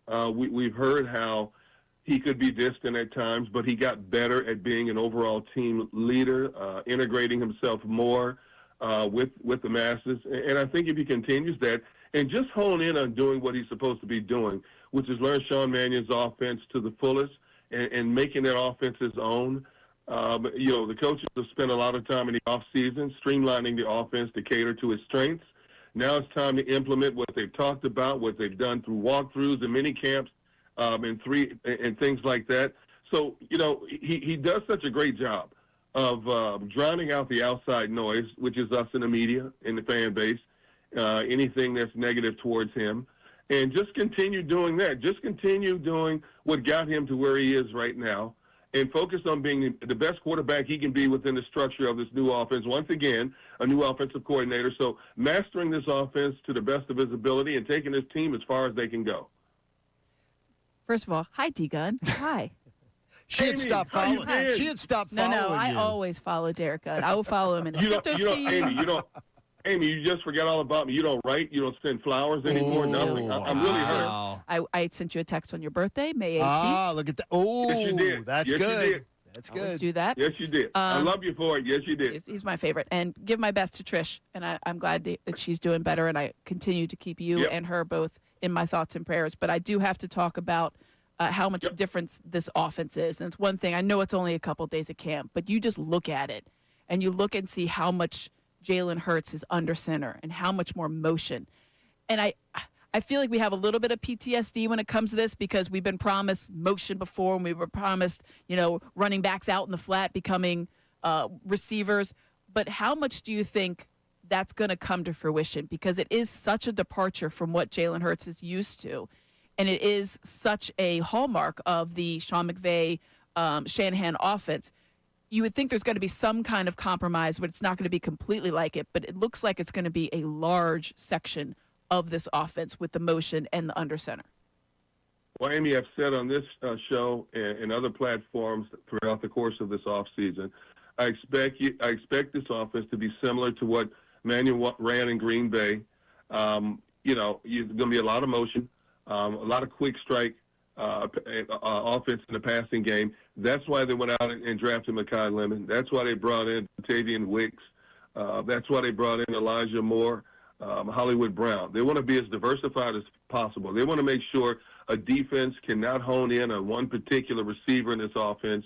They're going to spread the wealth, and it's going to be more of a timing offense. A lot of times Jalen was criticized for standing back there too long, patting the ball before he delivered to his receiver. I think we're going to see a little bit more rhythm in this offense, spread the wealth. They got a little bit deeper at the tight end, bringing, Eli Stowers in as well. So I do believe, Amy, that what you're seeing basically in the infancy stages of training camp will broaden itself out as training camp goes along. You're not going to see it, obviously, from the first team in the 3 preseason games that they're playing. And it may not look as fluid as we all want right out of the gate. I always talk about with any team, even the great teams that we know are going to be great throughout the course of the season. You have to wait until like the 4th or 5th week to get a definitive opinion of what an offense, what a defense is going to look like. And I think, what you just said off the top of your comment is a lot of what we're going to see in 2026. Gunner, we know that Jalen Carter got paid big time. There was talks like a month or two ago, and we didn't really ever lean into it, but there were people saying, could he be traded? Why is the contract not happening? Do you think there was even a thought that went through Howie Roseman's mind that Jalen Carter could leave this building without being paid and extended by the team? No. And I said that on your guys' show a while back, that there's no way they were going to trade him. They know the value of what he is, but I did say I was leaning towards them waiting until the end of the season to pay him his money, to see how he handled himself both on and off the field. And obviously they feel pretty good about, conversation they've had with Jalen, how he's addressed the offseason in terms of getting his body and his mind ready for the upcoming season. And, of course, they have clauses in the contract that protect themselves in case something extraneous should happen with Jalen throughout the course of this season as well. But, no, there's no way he was leaving the building. I mean, he's too talented of a player.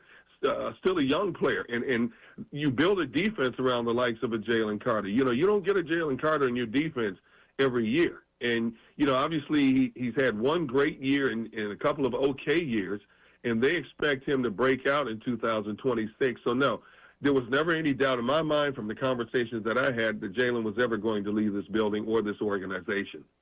What does Nick Sirianni have to do to improve as he continues to evolve as a head coach? What does he need to do? What's in his toolkit? Because he talked to the team the other day about, everybody needs to improve. Everybody needs to add something new. So what's his? I think controlling his emotions a little bit more on game day. You can start there. I think letting Sean Mannion have a lot of input into this offense. I'm not saying that he won't, But I think more so, we kept hearing about how much input, Sirianni had with the offense, over the course of the last couple of years. That you brought Sean Mannion in here for a reason, to take this offense in a different direction, a better direction, a more productive direction, and let Sean Mannion handle this offense. We know a lot of offensive coordinators call plays in game day, and we're going to find out if that's what's going to happen here, if it's going to be split duty. But I think more so, Nick is an animated guy, a very passionate guy, gets hyped up, gets jacked up a lot of times. I think, if he just controls his emotions a little bit more on game days, and not put his team in awkward situation, I think that's a very pivotal start from him moving forward at this stage of his tenure in Philadelphia. All right, D-Gun, we're glad that you're back on social media. I'm glad that the cryptocurrency. But I still want the tips on how to, look, I'm heading towards retirement, so I want to think about it. Yeah, we really want that. So anything you can do. He's free. You're the man. We appreciate you coming on. Love you, buddy. Hey, man. Hey, John, I just wanted to say, man, congratulations. Thanks, man. I've enjoyed listening to you. I wish you all the best. Thanks, man. As you head back down to Atlanta, I know you're going to do great things. And I'll see you down there. I'll see you. Market's going to miss you. But more importantly, if you guys are actually pouring drinks, I can't wait to hear what you sound like in about 30 minutes from now. Hey, these are good drinks, too. You got it, D-Gun. We appreciate it, man. We'll talk to you again soon. All right, man. You guys have a good day. Thank you very much. Derek Gunn. All right, so now we have a flurry of people calling in. But before I even go to this person, I want to tell you guys an updated story before we go to said person, because he needs to hear it to react to it as well. Remember yesterday I told you about the Harrison Bader stuff? Yes. We have an update. Ooh. Oh, wow. Okay. Former Phillies outfielder Harrison Bader is out for the season with the Giants. Oh, my gosh. He was in a scooter accident where he reportedly drove his scooter into the back of a fire truck, and that fire truck ran over his already injured foot. What? Witnesses are saying he was seen drinking at various points during the night before the scooter accident. First of all, amazing. You ran into a giant red truck. And you got run over by the giant red truck. So aggressive. So he obviously had to run into the side of it if it ran him over, right? You can't run over into the back of it and run you over. I mean, had to run into the side of it, the back tires need to run. And he fell, and the fire truck ran him over. Okay, that's incredible. I did not. God. By the way, I said to you yesterday. All the way I thought that updates would go, that is not what I thought. I said to you yesterday, there's more to that story. Oh, yeah. Oh, we got more to that story. A big, giant red truck. No, I didn't have that. I didn't have that on the. Did you see it? No. How? Didn't see that one coming. All right, let's go to a man that could react to that. We have 2 calls in the next 5 minutes, so let's get to it. Okay. We got to run through these. Yes, let's do this. Let's go to this man. There's no name on the line, but I know who it is. What's up, no name man? Are you talking to me? Yeah, no, I'm talking to the other person that's called in with no name. Hello, Ricky. What's going on, it's guys? Bobo. Hi, Ricky. Hi, Ricky. First and foremost, he's an idiot. He's got plantar fasciitis, and he's DUI on a scooter. Come on, what are you doing, man? I thought he was calling to say I'm an idiot one last time. No. Oh, man. He'll text you that next week. No, he'll text me that anytime, yes. What did I do? I love it. What's up, Rick? What do you got? You didn't hear me? Yeah, we heard you. Harrison Bader. Harrison Bader's an idiot. Yeah. He is. I don't know how much more dumb crap can you do? I mean, you got plantar fasciitis. I mean, running into a fire truck is and going you're to on be a up there. scooter with plantar fasciitis? Come on. Yeah, it's amazing. Kind of crazy. Yeah, Stupid. Doesn't make a lot of sense. All right, but let me start. I know I don't have much time. First and foremost, I sat here for a full year waiting for some guy to go on The Price is Right, and the guy doesn't even win the showcase.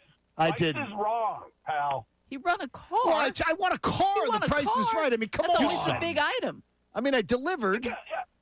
He won. He got on, and he won.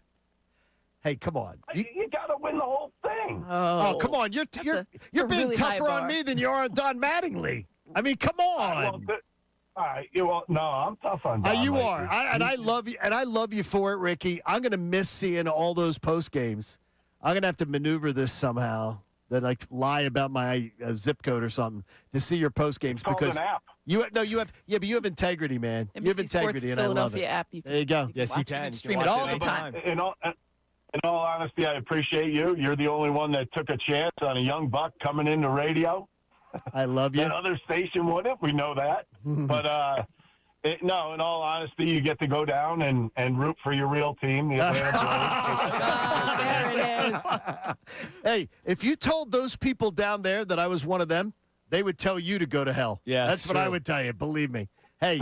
Yeah, they probably would, but you know what? Appreciate all you've done here. You've been fantastic, and I love you, Rick. I just appreciate you, and best of luck. You know I love that. you, Ricky. We'll stay in touch. You're the man. Thanks, There he man. is. Ricky Patalico, Unfiltered, coming your way at 2 o'clock. Now, this man literally only has 2 minutes, and he said, whoa, it's a Friday. Where was my text message? Kevin Nagandi, what's up, brother? Oh, man. Hello? Did you guys hear me? There he is. Now There we he got is. you. What's up, Kev? There he is. Hey, well, how we doing, guys? And I appreciate the 2 minutes and following Ricky Bo. Usually he's the closer. That's true. John, honestly, words can't describe what you mean to me. You were great to me during my early years at ESPN when we filled in together on ESPN Radio. I was You did your beyond first pumped. on-air shift at ESPN Radio with me. With John, yeah, a Temple guy who had Philly roots, even though he's from Atlanta, and I know that gets to you. But like at the same time, like just I was so proud of you coming back to Philly and obviously keeping Temple ties close at all times. And honestly, I just wish you the best of health more than anything else. Thanks. Your courage through what you had to fight through, and you always remained optimistic. You never ever came across like it. You know, cancer was winning, and that is so important to so many people that do that daily fight. And so you were inspiring so many people. Well, that's what you do. You're the best. That's what you do You're with the the best. Dickie V every year down there in Sarasota, and maybe down the South. Maybe I'll come and join you one of these years down there at that event because it's a great cause, and you're a part of it, and I love that, and that's part of it. That's part of the positivity is keeping the positive attitude and everything like that. And the V Foundation does a great job helping people like me be here to be alive with all that research. Well said, John. Well said. I wish you the best of I luck. love you, Kev. And guys, thanks for fitting me in. John, you're a Temple legend, and please represent us down there. You know I will. You know I will. Cheers. I tormented them for 2 decades. They're taking down Penn State September 12th. Cheers. The Knicks are going down, can't wait Kev. for that. Yes. There you go. Take care. You're the man, Thanks, Kevin. Kev. We Love you, appreciate it. There he is, Kevin Nagandi. Yeah, I forgot to text him last night. Well, it's my bad. Well, you had a lot of You had a lists lot to on think your about. mind. Yeah. Crazy week. You had a lot on your mind. And I mean, that was very sweet. All right. Well, coming I up love next, Kevin Nagandi. show sheet's done. One of the Yeah, he did his first show. That's awesome. Isn't that funny when you can go back and remember Ricky mentioned it, you helping him. How about this? I saw a nice note every from Sports Center Petrilli. anchor, Linda Cohn, Kevin Nagandi, I forget Yes. it, did their first ESPN radio show with me. Oh, Linda Cohn. I love Linda. Damn oh my right. gosh. All right. Legend. She Well, got a potty mouth though. It's coming great. up next, That's we what keep people this don't going. realize. Show sheets out the window. Text calls, however you want to be Bring a part it of in the show. for we the got last 30 minutes. as home Mark stretch. Finish with Zumoff a would bang. say, hold on, Sixers fans. We're coming in for a landing. The show continues next here on The Fanatic. Now on 97.5 The Fanatic Sports Update. Eagles settling in at camp. I'm Connor Thomas. And the Eagles starting to settle in at training camp as they continue to get the ball rolling for the upcoming season. Vic Fangio met with the media yesterday to talk about the defense for the first time in camp, and he had a chance to talk about the safety position. One of the focuses on the defense. Who's in the mix at that spot? I wouldn't put it that way. I mean, obviously, we're running Marcus there with the first group, with the nickel group, Cooper with the base group. But Carter's doing fine, too. It's competition.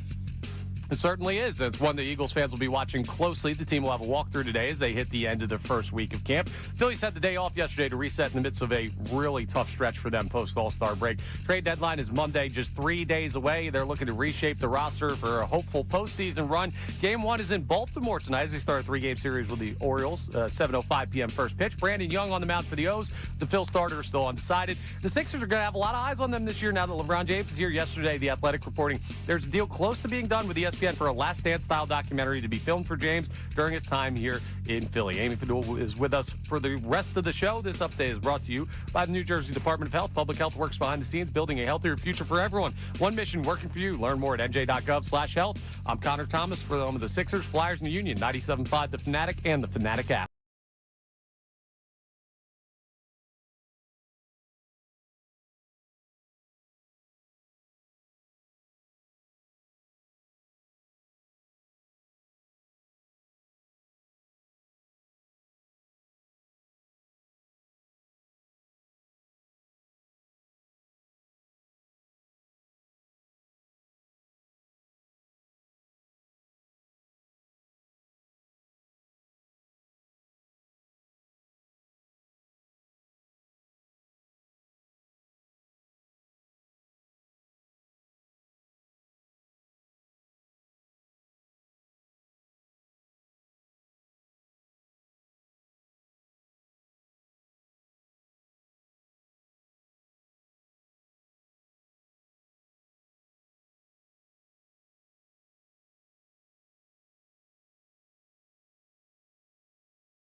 to Kincade and Salciunas, 97.5 The Fanatic and the Fanatic app. Well, normally this is when I accidentally step all over the pre-recorded read from John Kincade about the 9 o'clock sponsor, and then I get yelled at by Connor. But, John, it's your last one, man. Like, I want you to hit it, and it's your favorite one. Oh, it is. It's Amy's favorite one. Amy, I actually just want you to chime in on this, too, because it is the 9 o'clock hour of Kincade and Salciunas, the final 9 o'clock hour of Kincade and Salciunas, and it's brought to you by The Bagster. It is a dumpster in a bag. It's a dumpster in a bag. Beautiful. We hit that live. We'll do it live. We'll do it live. Do it live. And do it live. Andrew Painter might pitch tonight. Oh, my God. Per Jim Salisbury, Andrew Painter is in Baltimore. Oh, wow. Phillies are TBA for tonight's pitcher. They've been TBA for tonight's pitcher, which we all thought, all right, bullpen game, which doesn't go well. I really like that they're doing this. Well, you're playing a team that's not so good in the Baltimore Orioles. Like the Marlins. Well, yeah. So you bring up Andrew Painter. Andrew Painter, numbers aren't great since being sent down 1-2 in 5 starts, 4.56 ERA with AAA Lehigh. But I know his last start was good. Yes. Last 2 have been solid. Last 2 have been like solid. 6 innings, pitched really well. Honestly, so Andrew Painter might be on the bump tonight. It's not about Painter necessarily. It's about I was listening on my way in, and there was a caller, and he was just like, yeah, he was wanting to be positive because he was going to the games. His name was Andrew, and you said it was Andrew in the future, and he was like, well, you guys said they had 2 games. They had all of those games in hand. You don't score a single run when Aaron Nola gives you a good outing. You don't score a single run, not a single run. And a guy who honestly for a month and a half he's turned it around. He's been solid. You didn't score a single run, and I know Alcantara's very good. You're the 4th highest payroll. Stop it. Yeah. I don't have a lot of time. By the way, for that. Sandy Alcantara pre-Tommy John is really good. He's not been good since Tommy John surgery. Right. I don't care if he had a great day, but you got to get a run. Yeah. Get a single run. Get one run. So, yes, people are going to be like, this is ridiculous. You can't throw Andrew Painter out there. I think you can throw Andrew Painter out there. My issue is with the offense. I think that's true. As it should be. All right, John, I'm going to tell you something now that you're not prepared for. At 9:45, 9:47, whenever we come back from break, you're landing the plane. We will throw life rafts if it ever gets to a point where a life raft needs to be thrown. Okay? So you're landing the plane in the last segment, so that's why I want to talk now. Okay, good. I don't need to talk about this show the last 2.5 years because people listen. Like, you guys know the show. We've had a lot of fun. It's been an absolute blast, but I want to talk about you, the person that I got to work with for, and I'm going to say more than 2.5 years. It's ever since you got here to Philadelphia, what you have meant to me in more ways than people know, what you have done for me behind the scenes, even going back to previous shows that I was a part of, and I could call you whenever I needed to, and you would pick up the phone. A lot of people that talk Unlike to you. you, who doesn't pick up the phone when people call. No, it's because it's a one-sided relationship. I will never be able to say that about you. It's a one-sided relationship. That's why he and you'll call me appreciates it back. so much. Yes. But I was able to call you whenever to talk to you about this industry, which we all know it's a crazy, freaking, stupid industry. And we are crazy, freaking, stupid to be in it. But we do it because we love it, and it's fun, and it's a ride that, man, you don't want it to ever end. And I'm happy for you that it continues the next 4 years in Atlanta, man. I'm really happy for you. But I thank you for everything, dude. Like, everything. Not just generosity with money, like our Fleming Steakhouse dinner that we had the other night. Almost killed Rodman. Yes, almost killed Rodman. But generosity with time and generosity with attention and energy to help me further my career, not only here in the mornings, because I got welcomed in like family, man. Like, you were already here. Connor, you were already here, and you guys welcomed me in with open arms, and I really appreciate that. And not just here at the Fanatic, what you have done for me on the outside, in case people don't know the story, what you did for me in New Orleans, man. I really appreciate that. Going up to people at ESPN, Jeff Martindale, introducing me to him. No, I'm not. And I'm sorry. I promised I wasn't going to do it, man. But the opportunity of a lifetime at ESPN, man. Wow. I'm going to give you a breather for a second. I told Shukri something this morning, and I really mean this, and I'm not trying to sound callous. I will not lift a finger. I will not lift a finger for someone that I don't respect. I will not go the extra mile for someone that I don't think goes the extra mile for themselves. And I told Shukri this morning. And I love Shukri and I love all the gang behind the scenes and everybody. But I don't go the extra mile for people unless they go the extra mile for themselves. If I don't see somebody putting in the effort themselves, if I don't see somebody have the hustle gene themselves, if I don't see somebody with the talents that they are then taking I've seen a lot of talented people in this business. Sure. Who then just figure, oh, I'm talented. I should have things come to me. They're their own worst enemy. If I don't see them, because I had the hustle gene. I had a job that paid me 6 figures, and I was interning for free to try to get this job. Yeah. And so to me, I appreciate the thanks, but I wouldn't lift a finger for anyone in this industry or anyone else unless I saw something in them where I said, they're doing everything they can to help themselves first. And, dude, you embody that. Everything about you embodies that. Well, I appreciate it. Living out my dream, man. And it's been really cool. And you're great at it. Damn it. It's going to be great. Bitch, stop. It's ridiculous. And what's fun is we're in opposing welcome, time. and we're allowed to have we're gonna end up, feelings. because I'm not doing mornings. I can only say I'm not doing mornings in Atlanta. So I will not be waking up by an alarm clock.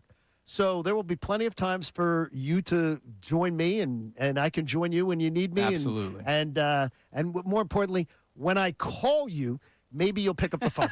Yeah, that's not happening, man. But I will pick up the phone when you call me. I will always be there. Thanks, and you man. know that. I appreciate it. Connor, beat best. that bitch. What do you Cheers. got? I honestly don't think I have anything. I don't know.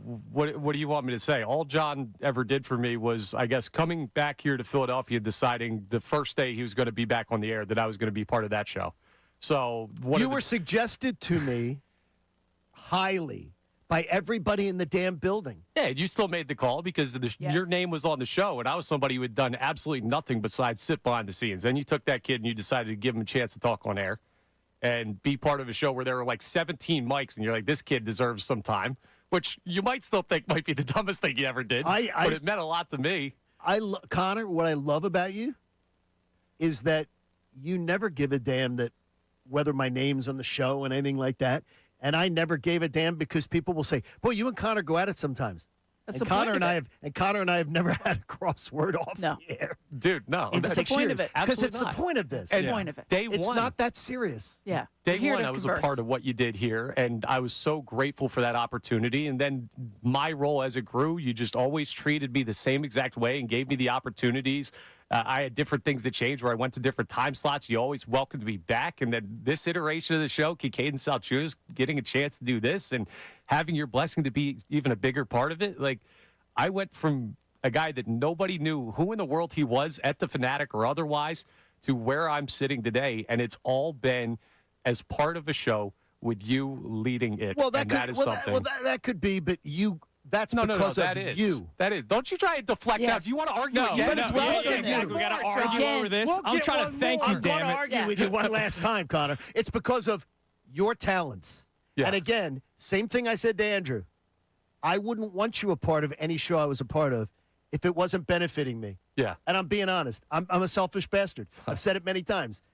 If somebody isn't talented or somebody isn't good, I don't want them. And I part think of it. that's one of the things. I remember the first time I ever met John, and I don't know if he remembers this.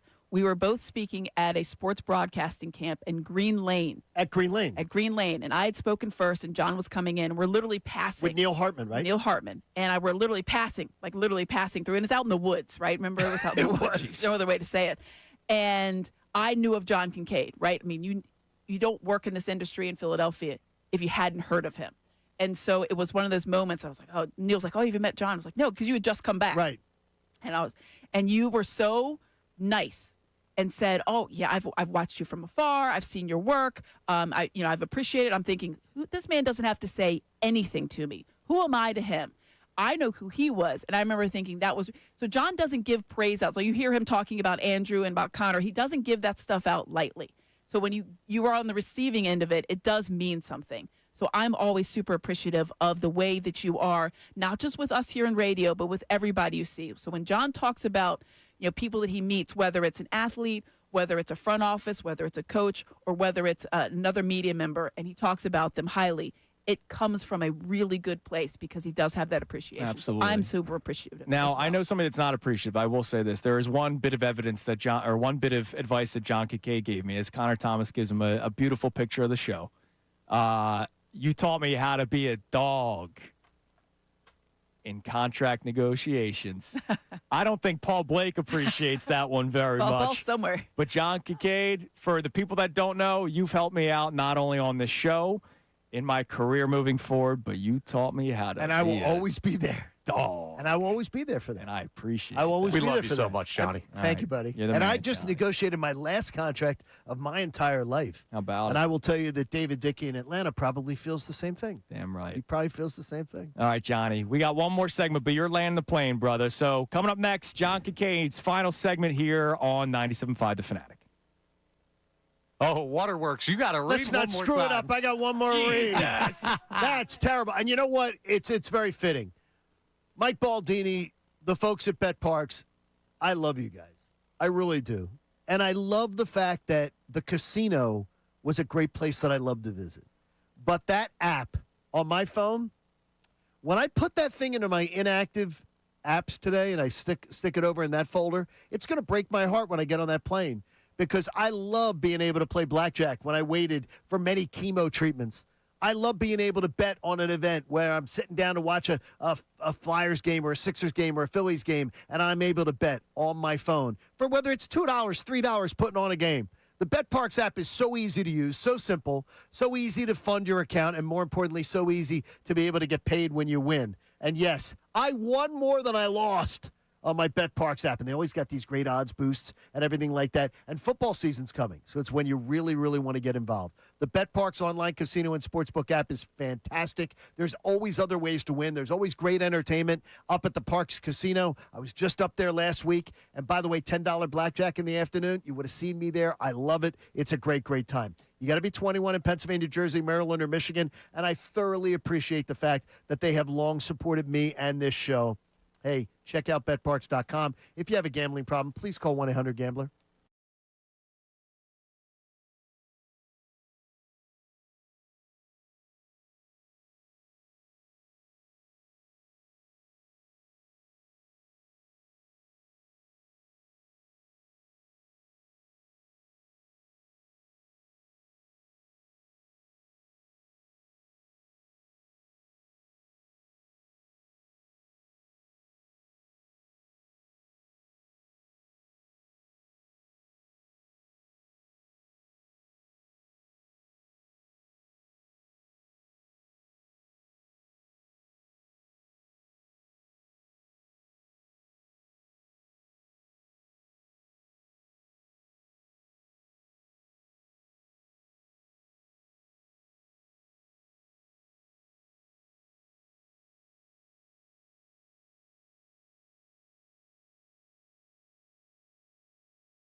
Salciunas coming your way now. Now we're back. Were we going to do the top 5 influential media members? You can do it real quick if you want. Yeah, if you want to. It's We your could show. do that. It's a dumpster in a bag. It's a dumpster in a bag. Favorite I'll bit. tell you. By the way, thanks to all Yeah, Jen Scordo come by. Yeah, you ain't doing that list, Oh, brother. we got Scordo came by. champagne now. Thanks, That Paul. list Paul ain't Blake. happening. Everybody's here. We got- I'm going to give my top 5 influential. It was for me. It was Better do it very fast. much. Influential to you. It was I top don't 5 know. influential media. Fit all these people in here. It was Andrew, for what are we me. doing? I interned for many of these people. Howard Eskin, Angelo Cataldi, Ray Didinger, Harry Callis, and Jim Gardner. Good list.